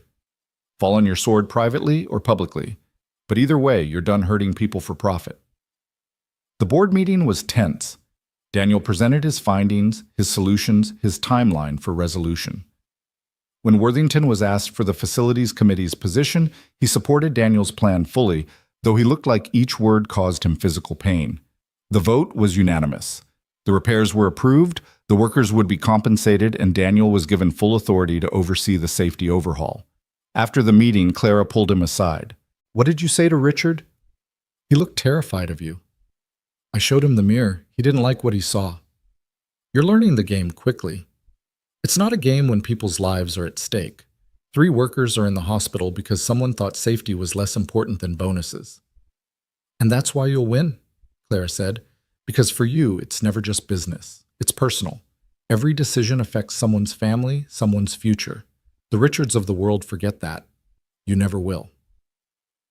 Daniel spent the next 3 days in Detroit overseeing repairs personally. He visited each injured worker not as a corporate representative, but as someone who understood what it meant to face sudden disaster. He set up education funds for their kids, arranged for meal deliveries during recovery, made sure they knew the company accepted full responsibility. The critical worker, a man named James, had a daughter Lily's age. Daniel sat with James's wife in the hospital waiting room while James was in surgery. He just wanted to provide for us, she said through tears. That's all any of us want. He will, Daniel promised. His job is secure medical bills are covered, and I'm personally ensuring the warehouse is safe before anyone goes back in. Why do you care so much? Most executives would just send lawyers. Daniel thought of Margaret in her hospital bed, of Lily asking why Mommy couldn't come home, of all the moments when someone with power could have helped, but didn't. Because I've been where you are, and I know what it's like when no one cares. James survived surgery, would walk again with therapy. Daniel stayed until he woke up, personally promising that his family would be taken care of. It wasn't corporate protocol, but Daniel had learned that sometimes humanity mattered more than protocol. When he finally returned home Thursday night, Lily was waiting up despite the late hour. "Mrs. Chen said you were helping hurt people," she said, curling into his lap on the couch. "Yeah, baby. Some people got hurt at work and I needed to make sure they'd be okay. Like when you saved Ms. Clara." "Kind of, yeah." "You're a hero, Daddy." "No, sweetheart. I'm just someone trying to do the right thing." "That's what heroes do," Lily said with 7-year-old certainty. Friday brought unexpected news. The media had picked up the story, but instead of a scandal, it became a redemption narrative. "Donovan Technologies takes responsibility," the headlines read. "New executive personally oversees worker care." The stock actually rose, investors responding to the company's ethical stance. Marcus was arrested that afternoon, the FBI apparently very interested in his financial redirections. Worthington quietly announced his resignation from the board, citing personal reasons. Daniel was reviewing the positive press coverage when Sarah Chen knocked. "There's someone here to see you. Says he's from Hartman Industries." Hartman Industries, their biggest competitor. Daniel's stomach tensed. The visitor was a polished man in his 40s, extending a business card that read, "David Hartman, CEO." "Mr. Hayes, I'll be direct. What you've accomplished here in just a month is remarkable. I'd like to offer you a position with us. Double your current salary, full relocation package, and a signing bonus that would set your daughter up for life." Daniel stared at the offer, calculating what that money could mean. Private school for Lily without scholarship stigma. A real house with a yard. College funds that would let her choose any university. That's a generous offer. You've earned it. Someone who can turn crisis into opportunity, who understands both efficiency and humanity, that's rare. "Can I ask why you're really here?" Hartman smiled. "You're right to be suspicious. Truth is, we're going after Donovan's market share. Having you would be a coup, both for your skills and the message it would send." "You want to use me to hurt Clara?" "I want to use you to win. Business is war, Mr. Hayes." "No," Daniel said quietly. "It's not. That's the thinking that led to 3 workers in the hospital. Business is about building something, creating value, serving needs. War is about destruction." "That's a noble perspective. It's also naive." "Maybe, but I'd rather be naive with integrity than sophisticated without it." Hartman stood, leaving his card on the desk. "When Donovan disappoints you, and she will, they all do, call me." After he left, Daniel sat quietly thinking about loyalty and opportunity, about what success really meant. His phone buzzed, a text from Clara. "Heard about Hartman's visit. Thank you for staying." He hadn't told her. She had her own sources, probably had them everywhere. It should have bothered him, the surveillance, the corporate games. But somehow knowing she was watching felt less like spying and more like support. That weekend, Timothy Worthington wasn't at school anymore. Lily came home with news that he'd transferred to a private academy across town. His parting words to her had been typically cruel. "My dad says your dad is a nobody who got lucky." "What did you say?" Daniel asked, worried she'd been hurt. "I said luck is when preparation meets opportunity. Sophie taught me that. It's what her mom says." Daniel hugged his daughter, amazed at her resilience. "You know what? Let's celebrate Timothy being gone. Ice cream for dinner." "Really? Really? Sometimes you have to mark the moments when bad things leave to make room for good things." They were at the ice cream shop, Lily deep in a sundae that was definitely too large, when Sophie and Clara walked in. "Great minds," Clara said, though Daniel suspected this wasn't entirely coincidence. The girls immediately fell into conversation, leaving the adults to their own devices. "Hartman's offer was real," Clara said quietly. "Double salary is significant. Money isn't everything. It is when you don't have it. I have enough now. Enough is powerful when you've lived with nothing." Clara studied him. "You're different from anyone I've worked with." Because I'm not really working with you. I'm working for something bigger: stability for Lily, helping people like James, proving that success doesn't require sacrificing your soul. The board wants to promote you again. Daniel nearly choked on his coffee. It's been a month. A month where you've saved the company millions, prevented a PR disaster, and removed 2 corrupt influences. They want you as director of operations. It would put you on the executive committee, direct report to me, oversight of all logistics and facilities nationally. That's a position for someone with decades of experience. It's a position for someone who gets results. The experience argument is what keeps the same people in power making the same mistakes. We need fresh perspectives. Worthington's friends will revolt. Let them. I'm done playing politics with people's lives. Either we build something worth building, or we're just another company sacrificing people for profit. Daniel looked at Lily, chocolate sauce on her nose, animatedly explaining something to Sophie about their science class volcano project. Can I think about it? Take the weekend. But Daniel, don't think too small. I didn't hire you to be safe. I hired you to be transformative. Sunday night found Daniel at his kitchen table, the promotion offer spread before him like a map to an unknown country. Director of operations would mean traveling longer hours, responsibilities that would affect thousands of employees. It would mean less time with Lily, just when she'd finally gotten him back from the survival mode they'd lived in for 2 years. You're thinking too loud, Mrs. Chen said from his doorway. She'd developed a habit of checking on them, bringing leftover soup or fresh bread, small kindnesses that meant everything. Sorry, did I wake you? Old people don't sleep much. What troubles you? Daniel explained the promotion, the opportunity, the fear that success might cost him something more valuable than money. Mrs. Chen sat across from him, her weathered hands folded. When my husband died, I had choice. Stay in China with family, safe but small life. Or come to America alone, dangerous but maybe better for my children. You know what I chose. You took the risk. No, I took the opportunity. Risk is when you gamble. Opportunity is when you build. You are builder, Mr. Daniel. Build something. Monday morning, Daniel accepted the promotion. The announcement went out company-wide by noon, and his email immediately exploded with congratulations, concerns, and barely veiled threats from those who'd allied with Worthington. His new office was on the executive floor, 3 doors down from Clara. The view stretched across the entire city, a perspective that still felt surreal. Sarah Chen would take over his previous position, her competence finally recognized. Don't forget us little people, she joked, helping him pack his things. There are no little people, Daniel replied. Just people the system hasn't noticed yet. His first executive committee meeting was a trial by fire. The other directors, all with decades of experience, watched him like circling sharks. The CFO, a woman named Patricia Stern, was particularly skeptical. Mr. Hayes, your proposal to overhaul our entire distribution network within 6 months seems ambitious, she said, which Daniel understood meant impossible and naive.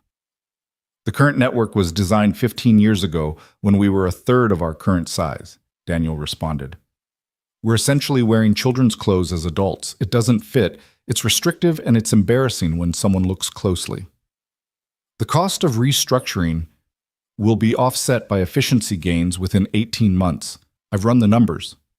He distributed his analysis, watching their expressions shift from skepticism to interest. Moreover, 3 of our main competitors are already modernizing. If we don't act, we'll be the Blockbuster to their Netflix. That's a dramatic comparison, the head of sales interjected. Dramatic times require dramatic thinking. We nearly lost 3 workers because we were too comfortable with the status quo. How many other time bombs are ticking while we debate whether change is too ambitious? Clara watched silently, letting him sink or swim on his own merit. By the meeting's end, he'd won approval for a pilot program in the Midwest region. Not everything he'd wanted, but enough to prove his point. That afternoon, a man appeared in his office without knocking, tall, silver-haired, with the bearing of someone who'd never been denied entry anywhere. Mr. Hayes, I'm James Morrison. Perhaps you've heard of me. Daniel had. Morrison was a legend in logistics. Had written the textbook Daniel studied in night school, had built 3 Fortune 500 companies' supply chains from scratch. Sir, it's an honor. Save it. I'm here because Clara asked me to evaluate you. She thinks you're some kind of prodigy. I think you're a lucky amateur who's about to get a lot of people hurt with your ignorance. Daniel felt his spine straighten. With respect, Mr. Morrison, you don't know anything about me. I know you have no advanced degree. I know you've been in logistics for less than 5 years. I know you're making decisions that will affect thousands of jobs based on intuition rather than expertise. You're right. I don't have your credentials, but I have something you might have forgotten. I know what it's like to be affected by those decisions. Every inefficiency you see as a number on a spreadsheet, I see as someone's overtime they can't spend with their kids. Every cost-cutting measure that looks good in the boardroom might mean someone choosing between medicine and groceries. Morrison's eyes narrowed. Business isn't a charity. No, but it doesn't have to be a machine that grinds people up for profit either. You built incredible systems, Mr. Morrison. But did you ever ask the people working in them if they were sustainable? Not the systems, the people. You think you can do better. I think I can do different. Maybe that's what's needed now. Morrison studied him for a long moment. Show me your Midwest pilot plan. For the next 3 hours, Morrison dissected Daniel's proposal with surgical precision. But instead of being defensive, Daniel listened, learned, adjusted. By the end, his plan was stronger, incorporating Morrison's experience with his fresh perspective. You might not be a complete disaster, Morrison finally admitted. But you need help, real expertise, not just good intentions. Then help me. I'm retired. You're bored. That's why you came when Clara called. You miss building things. Help me build something that matters. Morrison left without committing, but Daniel saw interest in his eyes, the spark of someone who'd been reminded why they loved their work. That evening, Daniel was reviewing regional reports when his phone rang. Lily's school. Mr. Hayes, there's been an incident. Lily's fine, but we need you to come immediately. Daniel's heart started raced. He grabbed his keys and ran, not caring who saw the director of operations sprinting through the executive parking garage. At the school, he found Lily in the nurse's office, holding an ice pack to her lip. Her new dress was torn, her knee scraped, but her eyes were fierce rather than tearful. What happened? The principal, Mrs. Morrison, looked uncomfortable. There was an altercation with several older students. They were saying things about you, about your promotion. Lily defended you. They said you didn't deserve it. Lily said, her voice slightly muffled by the swollen lip. They said their parents told them you were just Clara's pet, that you'd fail, and we'd be poor again. I told them they were wrong. And then Rebecca pushed me. So I pushed back. Then her brother got involved. Lily lifted her chin defiantly. I didn't start it, but I didn't run either. Daniel knelt beside her, checking her injuries, his rage carefully controlled. Where are these other students? Their parents are with them in my office, the principal said. They're upset. I bet they are. The office held 3 sets of parents, all wearing the same expression of entitled indignation Daniel had come to recognize. Their children, 2 girls and a boy, all older than Lily, sat with the sullen looks of kids who'd never faced real consequences. Your daughter attacked our children, one mother began immediately. 3 children, all older and bigger than her, and she attacked them. Daniel's voice was dangerously quiet. That's your story. She's violent, just like what? Like her father, who grew up poor, who worked his way up, who threatens your comfortable assumption that success is inherited rather than earned. The father of the boy stepped forward. Now see here. No, you see here. Daniel stood to his full height. Your son, who's 12, helped assault a 7-year-old girl because his parents filled his head with poison about social hierarchy. What does that say about you? How dare? I dare because I'm done pretending this is acceptable. You want to come after me? Fine. I'm an adult. I can handle your small-minded prejudice, but you sent your children to attack mine, and that crosses a line. Mrs. Morrison intervened. Perhaps we should discuss consequences. Yes, let's, Daniel agreed.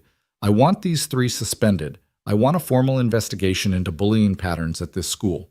And I want assurance that if anything like this happens again, I'll be pressing charges for assault. Assault, one of the mothers screeched, for a schoolyard scuffle. For 3 older children attacking a 7-year-old. Yes, assault. Or would you prefer I handle this through civil courts? I'm sure the media would love a story about wealthy children ganging up on a little girl because of her father's social status. The threat landed. These people live for their reputations, their social standing. A public scandal would be devastating. After an hour of negotiation, the 3 students were suspended, their parents sufficiently chastened. Daniel carried Lily to the car, her arms wrapped around his neck.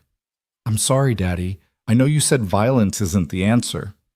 Sometimes standing up for yourself is the answer, even when it's hard. I'm proud of you, baby.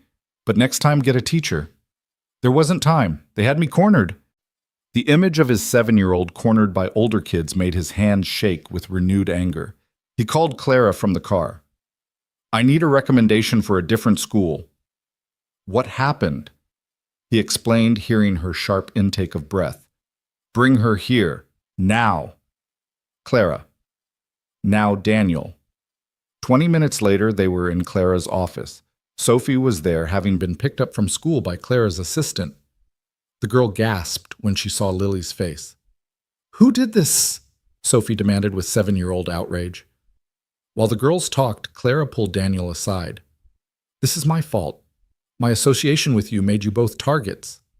This is society's fault for teaching kids that someone's worth is determined by their bank account.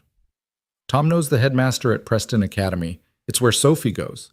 They have a zero-tolerance policy for bullying, and their diversity initiatives are genuine, not just PR. Preston Academy costs more than I make, and they have scholarships. Merit-based, not just need-based. Lily would qualify academically. Let me make the call." Daniel wanted to refuse his pride, bristling at more help. But Lily's swollen lip reminded him that pride was a luxury he couldn't afford when his daughter's safety was at stake. "Make the call."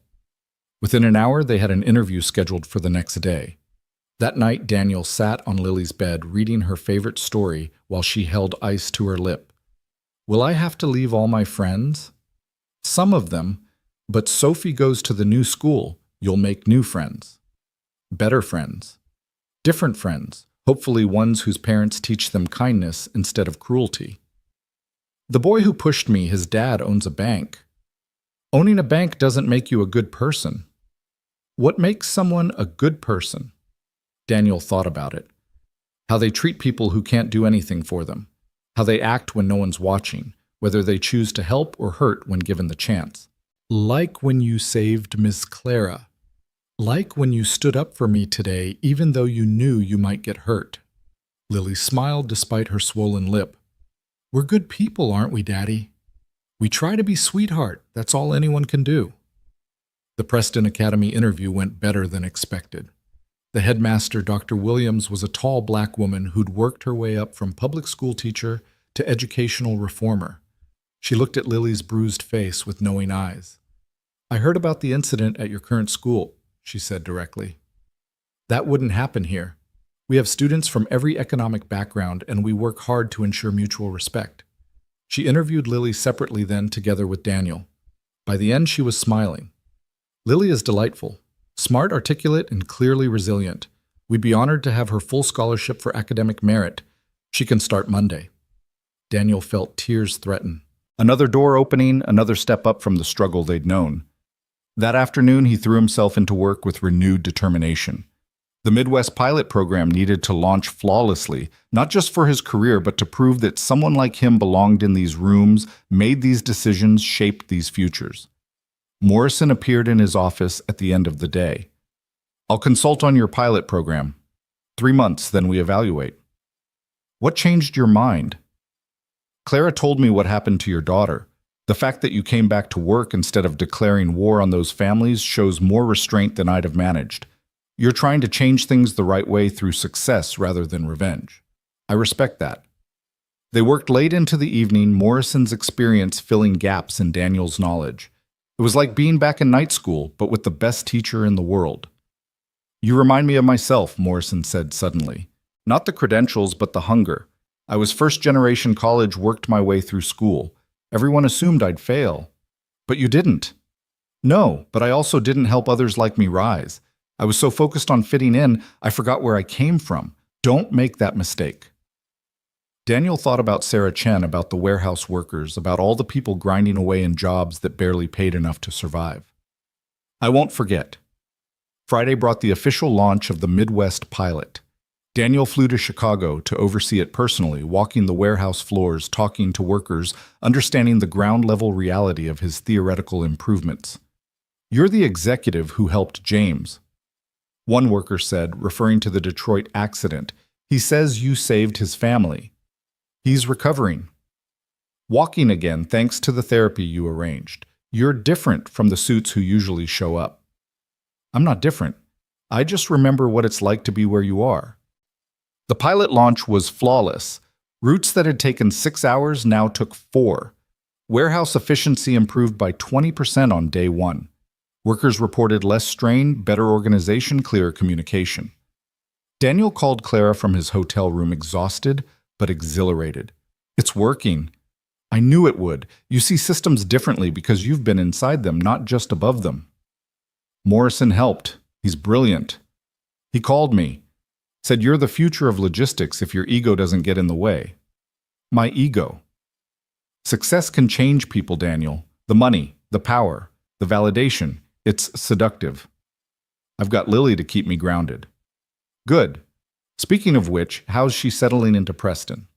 Loves it. She and Sophie have already started some sort of science club. I'm slightly terrified of what they might create. Clara laughed. Tom says the same thing. 2 brilliant girls with determination could be dangerous. Or world-changing. Probably both.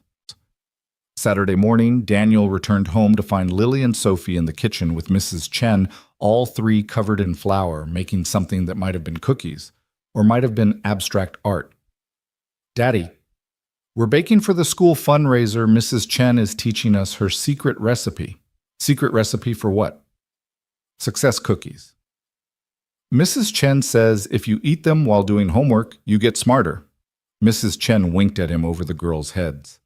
"Is old family tradition. Also much sugar helps children focus, yes. The normalcy of it, the simple domestic joy grounded him after a week of corporate battles and strategic victories.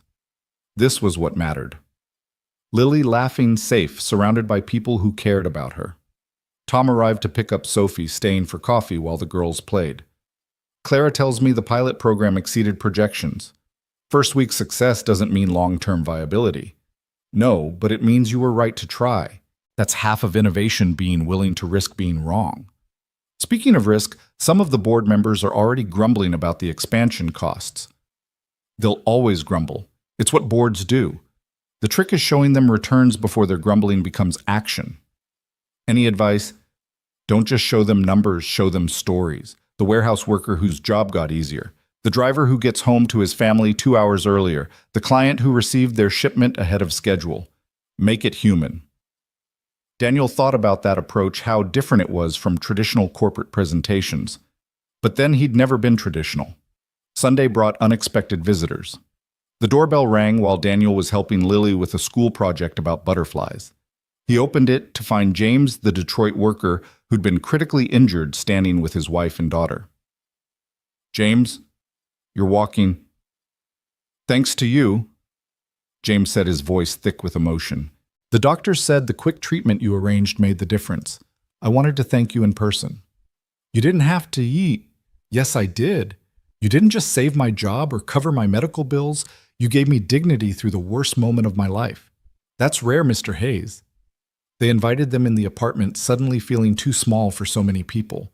But Lily immediately took James's daughter to see her butterfly project, and the adults found space around the kitchen table. "I heard about your promotion," James said. "Director of Operations, that's incredible." "It's just a title." "No, it's not. It's someone like us in a position to make real change, to ensure what happened to me doesn't happen to others."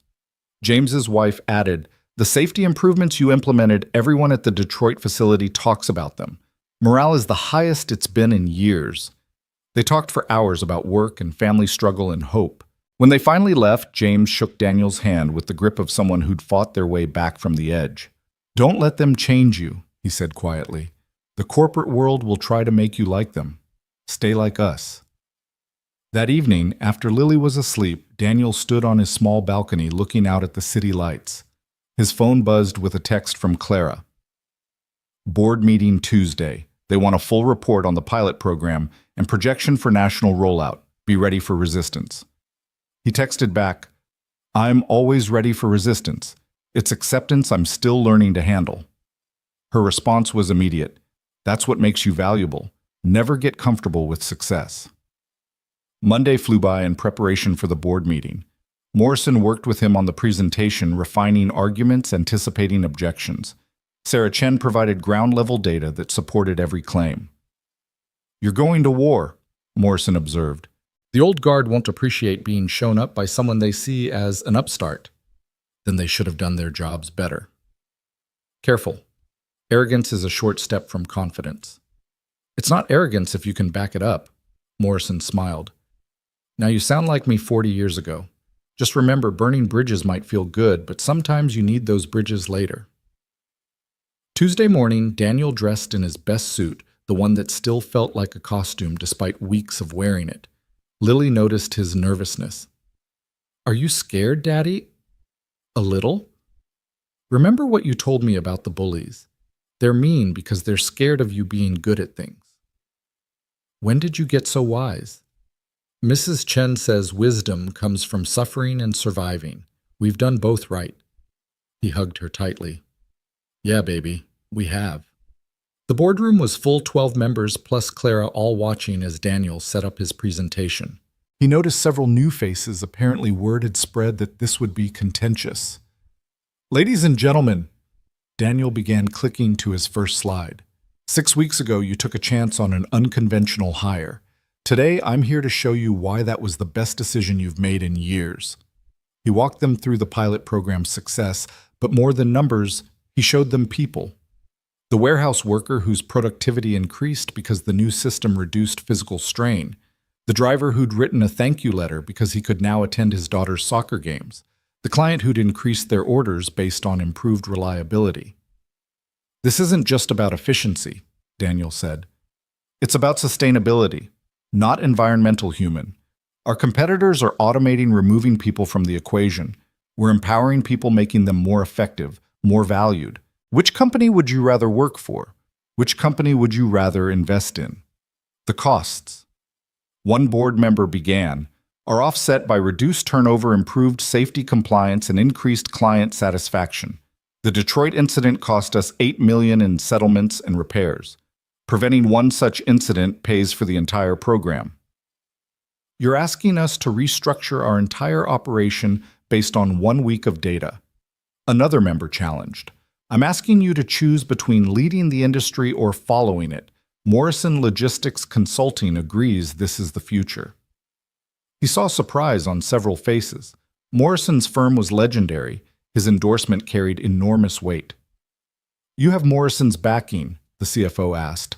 I have Morrison himself. He's consulting on the rollout. The room shifted, resistance weakening. Daniel pressed his advantage. Every day we delay, our competitors gain ground. But more importantly, every day we delay, our workers suffer with inefficient systems. Our drivers waste time on poor routes. Our clients receive subpar service. This isn't just about profit. It's about people. The vote was closer than he'd hoped, but decisive enough approval for national rollout over 18 months with quarterly evaluations. After the meeting, Clara found him in his office staring out at the city. You did it. We did it. Without your support. Without your vision, there would have been nothing to support. She moved to stand beside him at the window. You've changed more in 2 months than this company changed in the previous 2 years.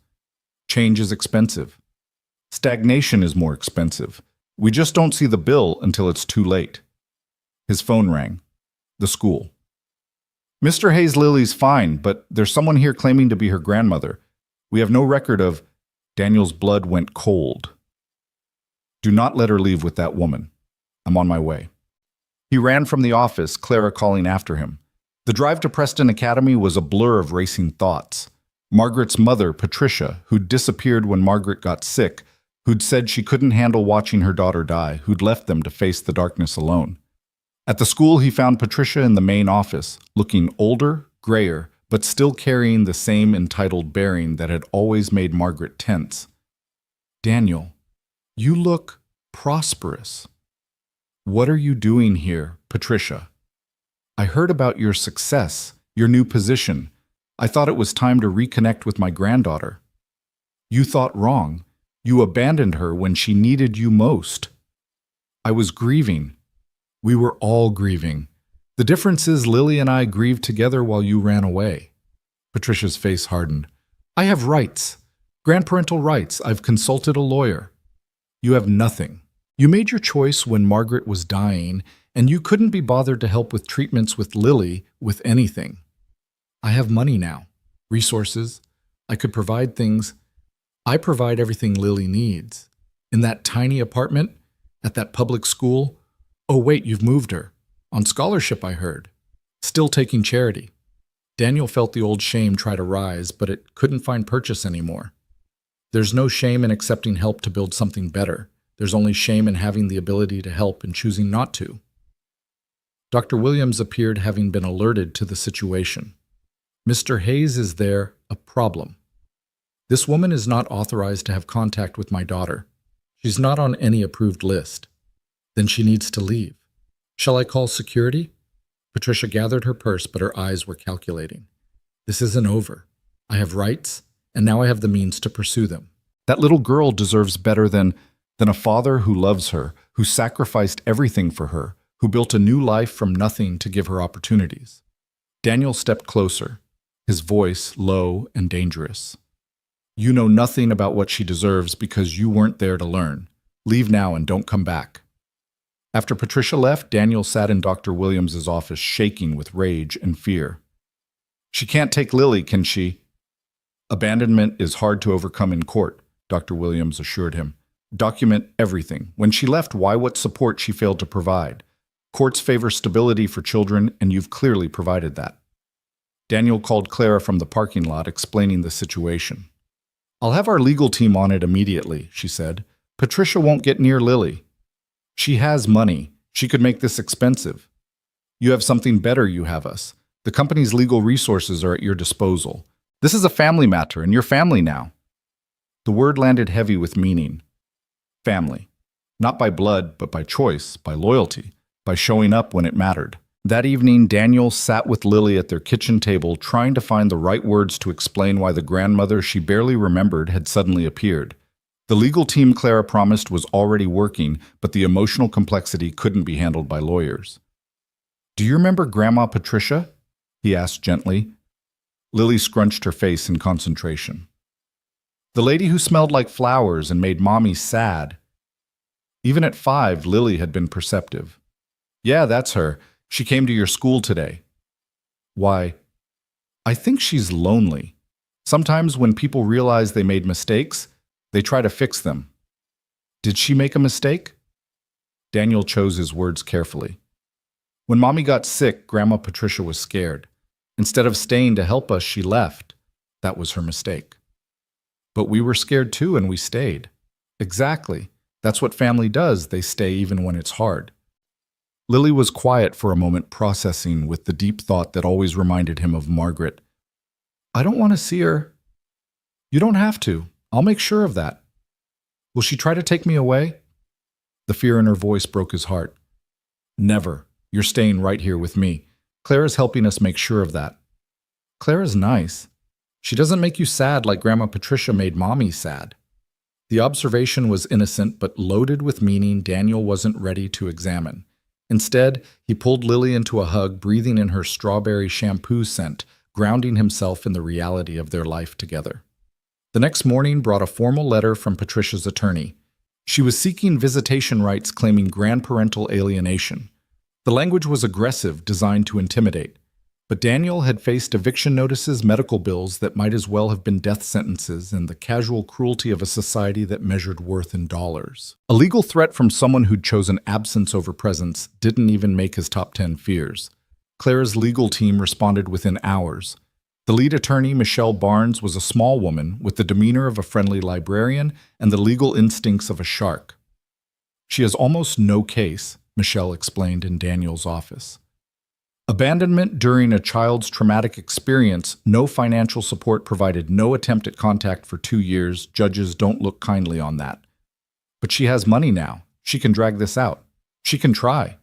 But I've handled cases for Clara before. We don't lose and we don't back down. Patricia picked the wrong fight. The legal battle became background noise to Daniel's daily life. He threw himself into the national rollout, traveling to facilities across the country, implementing changes that improved both efficiency and worker satisfaction. Each success felt like a small victory against everyone who'd said he didn't belong.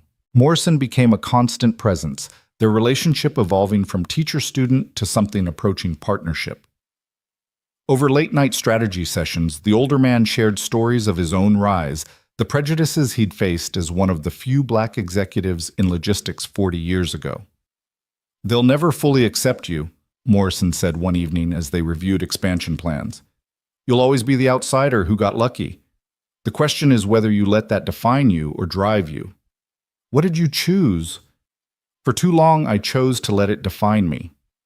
I became what they expected: brilliant but safe, innovative but not revolutionary. Don't make my mistakes." What changed? Retirement. I realized I'd spent 40 years being palatable instead of powerful. You're starting with power. Don't waste it trying to fit in. The wisdom resonated as Daniel faced increasing resistance from old guard executives who resented his rapid rise. They whispered about favoritism, about Clara's pet project, about the inevitable failure of someone so far out of his depth. But the numbers didn't lie. Every region that implemented Daniel's systems showed improvement.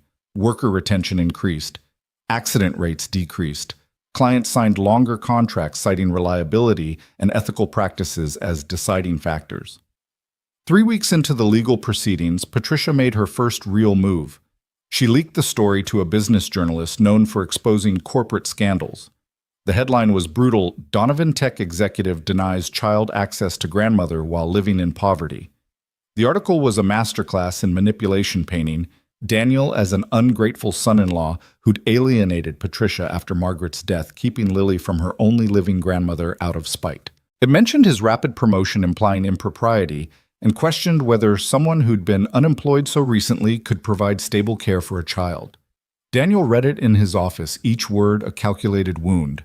His phone exploded with calls, reporters wanting statements, colleagues offering support or seeking gossip. But the call that mattered came from Lily's school. "Mr. Hayes, we've had some reporters asking about Lily. We haven't said anything, but I wanted you to be aware." His worst nightmare, Lily being dragged into public scrutiny because of his success. He left immediately, picking her up early, finding her in art class painting butterflies with Sophie. "Daddy, is it time already?" "Early day, sweetheart. We're going on an adventure." He took both girls with Clara's permission to the museum, keeping them away from screens and questions. While they explored dinosaur exhibits, he fielded calls, crafted responses, tried to shield his daughter from the storm Patricia had created. Clara met them at the museum cafe, having canceled her afternoon meetings.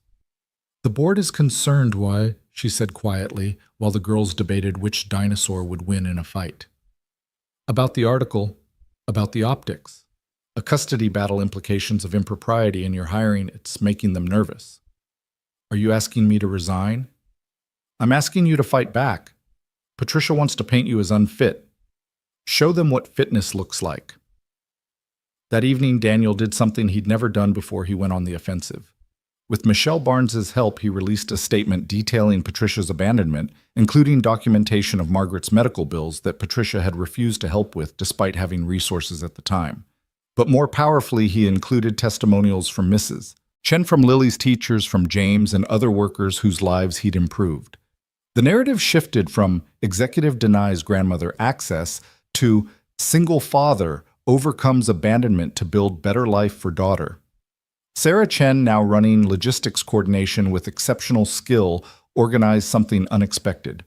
A social media campaign from warehouse workers nationwide sharing stories of how Daniel's reforms had improved their lives. The hashtag #LeadershipThatCares trended for 3 days. Patricia's next move was more desperate. She filed for emergency custody, claiming Daniel's work schedule left Lily unsupervised and that his recent prominence put her in danger. The court date was set for the following Monday.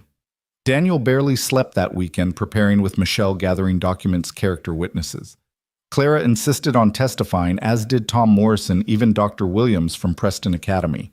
You don't have to do this, Daniel told them at the preparation meeting. Yes, we do, Tom said simply. This is what family does, they show up. Monday morning arrived gray and drizzling, pathetic fallacy at its finest. Daniel dressed Lily in her best outfit, the one she'd worn to Sophie's birthday party, trying to project stability and care. Why do I have to go to court? Lily asked. The judge needs to see that you're happy and healthy. You might have to answer some questions. Will Grandma Patricia be there? Yes. I still don't want to live with her. You won't. I promise. The courthouse was intimidating, all marble and mahogany, designed to inspire respect or fear, depending on which side of justice you stood. Patricia was already there, dressed in expensive black that suggested mourning, as if she were the victim. Daniel, she said, attempting warmth, we don't have to do this. Just give me weekends with Lily, and I'll drop everything. You had weekends. You had years of weekends. You chose not to use them. I was grieving. So was she. A 5-year-old girl who'd lost her mother, and you couldn't be bothered to help her through it because it was too hard for you. The judge entered before Patricia could respond. Judge Catherine Murphy, known for favoring children's welfare over adult desires. Michelle had said she was their best hope for a quick resolution. Patricia's lawyer went first, painting a picture of a grandmother desperate to reconnect, blocked by an vindictive son-in-law who'd used his newfound power to deny family bonds. They emphasized Daniel's long work hours, his recent hiring suggesting instability, the danger of corporate life for a child. Then Michelle stood and methodically destroyed every argument. She presented evidence of Patricia's abandonment emails where she'd explicitly stated she couldn't handle Margaret's illness bank records showing she'd had resources, but chose not to help witness statements from neighbors who'd watched Daniel struggle alone.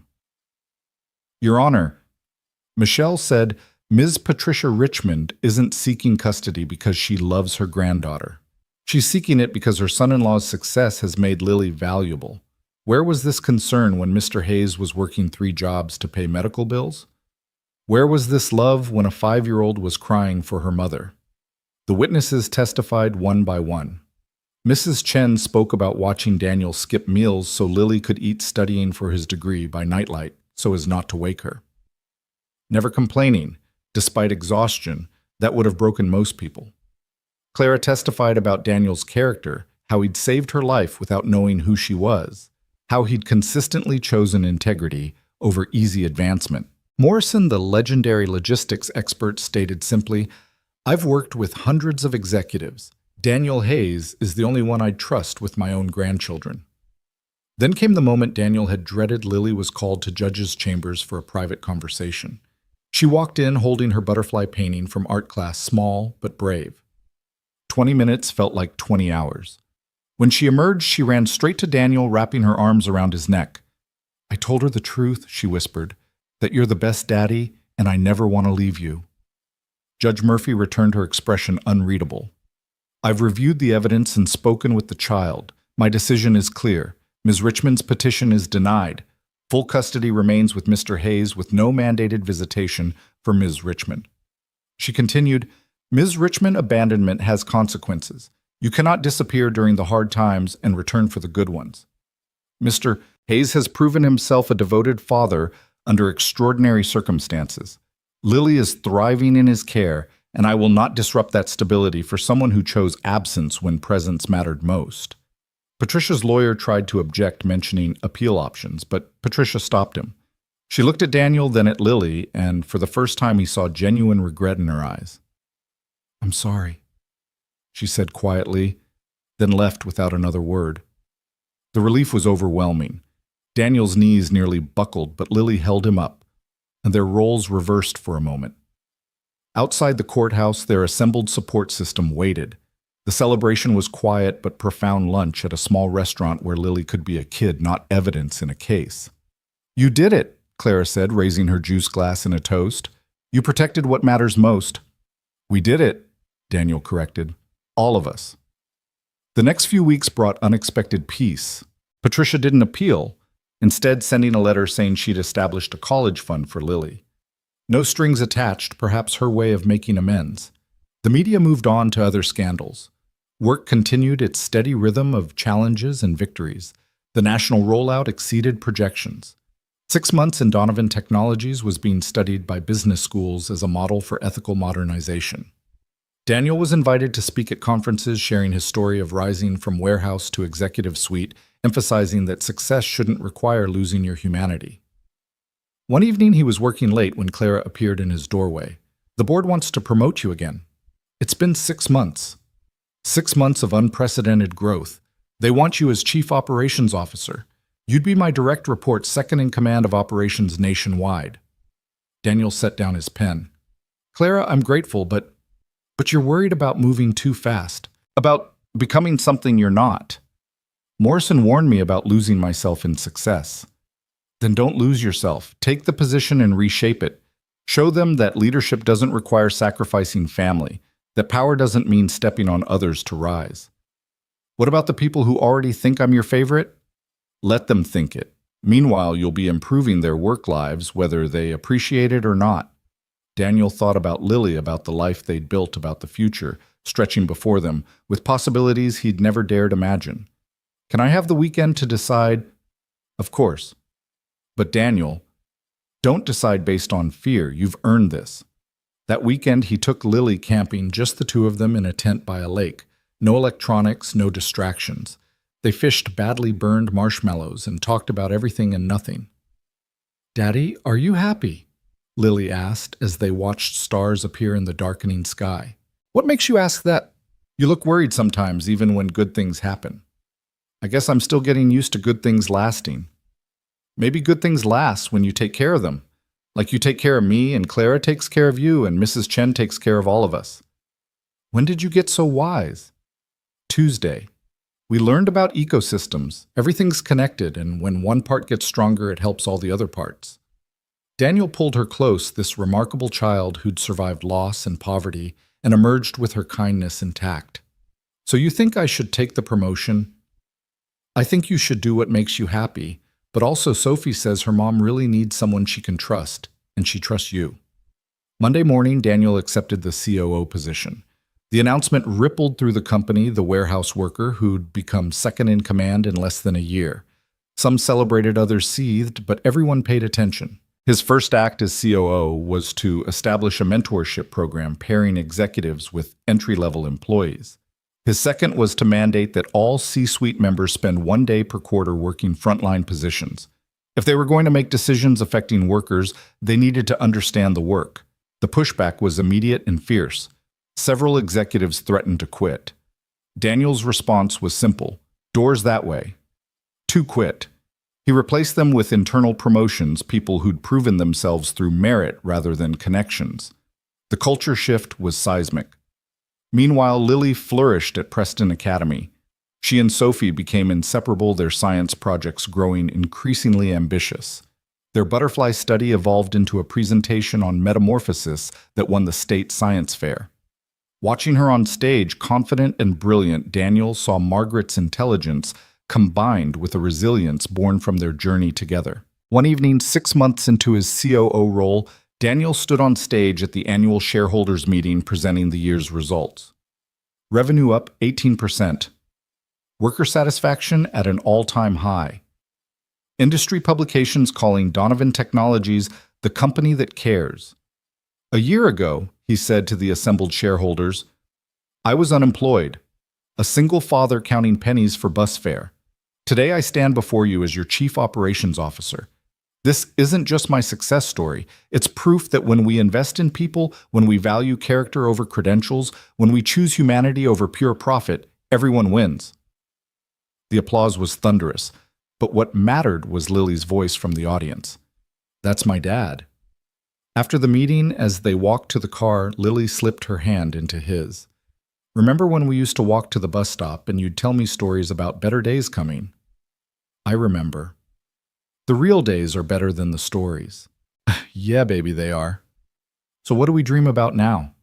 Daniel thought about it as they drove home to their new house. Nothing mansion-like, but solid safe, with a yard where Lily could play and a kitchen where they could cook real dinners together. He thought about Clara's increasing reliance on him, not just professionally, but personally, the way she sought his opinion on things beyond business. He thought about Morrison's talk of retirement, of passing torches of legacy beyond himself. We dream about helping other people get their better days, he finally said. Like you helped the workers. Like that, but bigger. Maybe starting a foundation for single parents going to school, or programs for kids who lost parents, or making sure companies everywhere treat people fairly. Can we do all that? Together we can do anything. That night after Lily was asleep, Daniel stood in his home office, still strange to have a home office, looking at the photo from the night before Margaret died.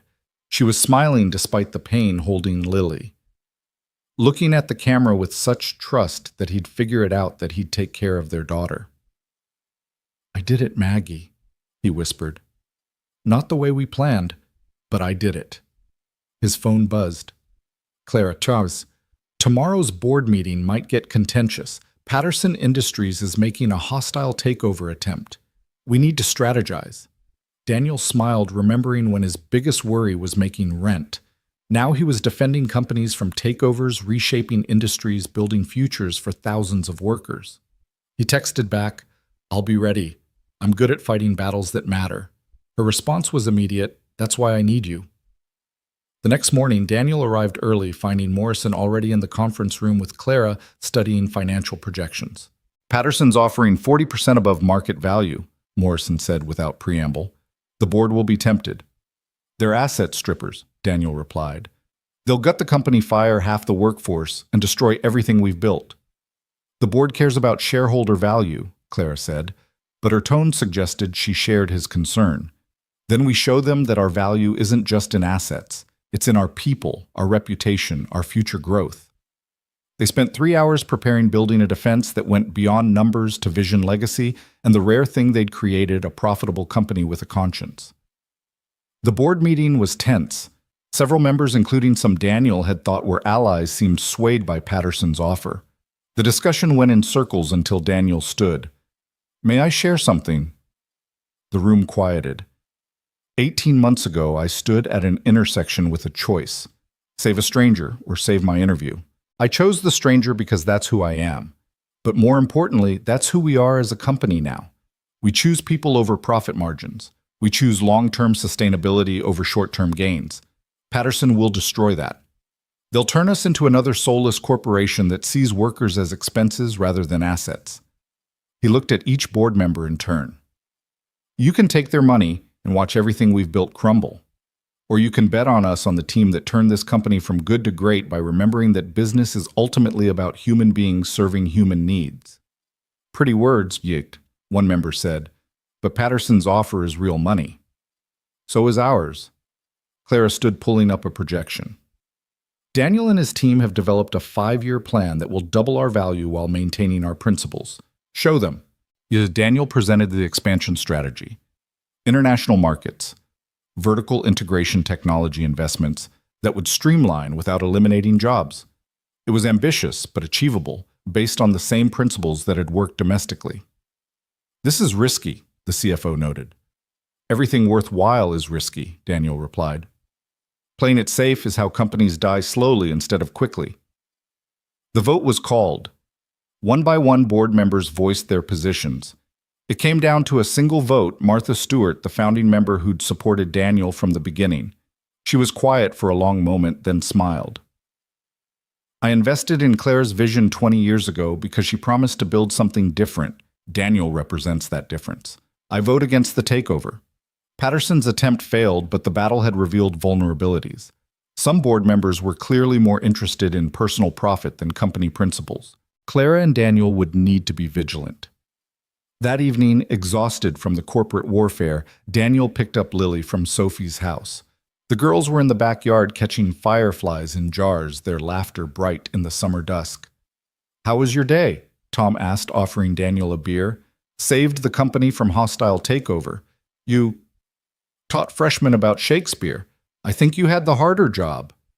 They watched their daughters play two men who'd found unexpected friendship through their children's bond. "Clara's lucky to have you," Tom said suddenly. "Not just as COO, as someone who reminds her why she started all this." "She saved me first. The job, the opportunity." "No, you saved each other. She pulled you up economically. You pulled her back to her principles. That's rare, that kind of balance. That night, putting Lily to bed, she asked, "Are we safe now, Daddy?" Really safe? Daniel thought about the question seriously. They had money in the bank, a house they owned, health insurance, education funds, but more than that, they had community. Clara and Sophie, Mrs. Chen, the network of people who'd supported them through the climb. Yeah, sweetheart, we're safe. Good, because I want to be a scientist when I grow up, and Sophie says college is expensive. We'll figure it out, we always do. Together. Always together.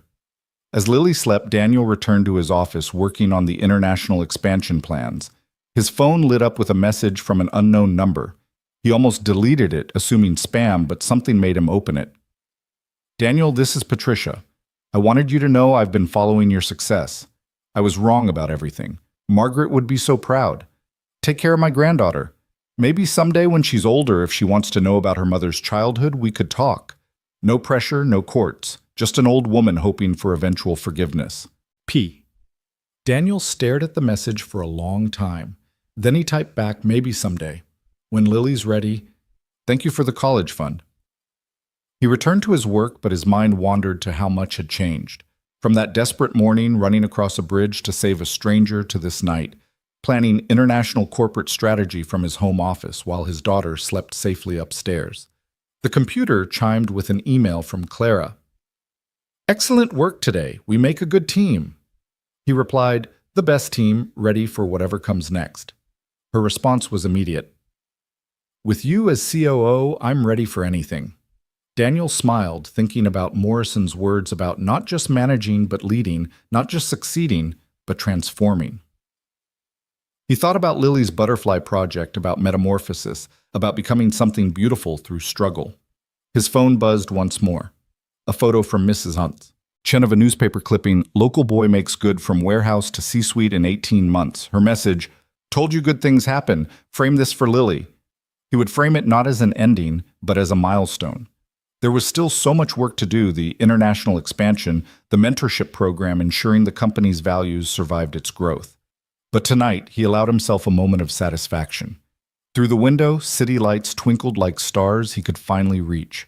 Somewhere out there were other single parents struggling with impossible choices, other workers grinding through systems that didn't value them, other people one opportunity away from transformation. Daniel returned to his computer, opening a new document titled The Hayes Foundation, a proposal. If success meant anything, it meant extending the ladder down to others still climbing.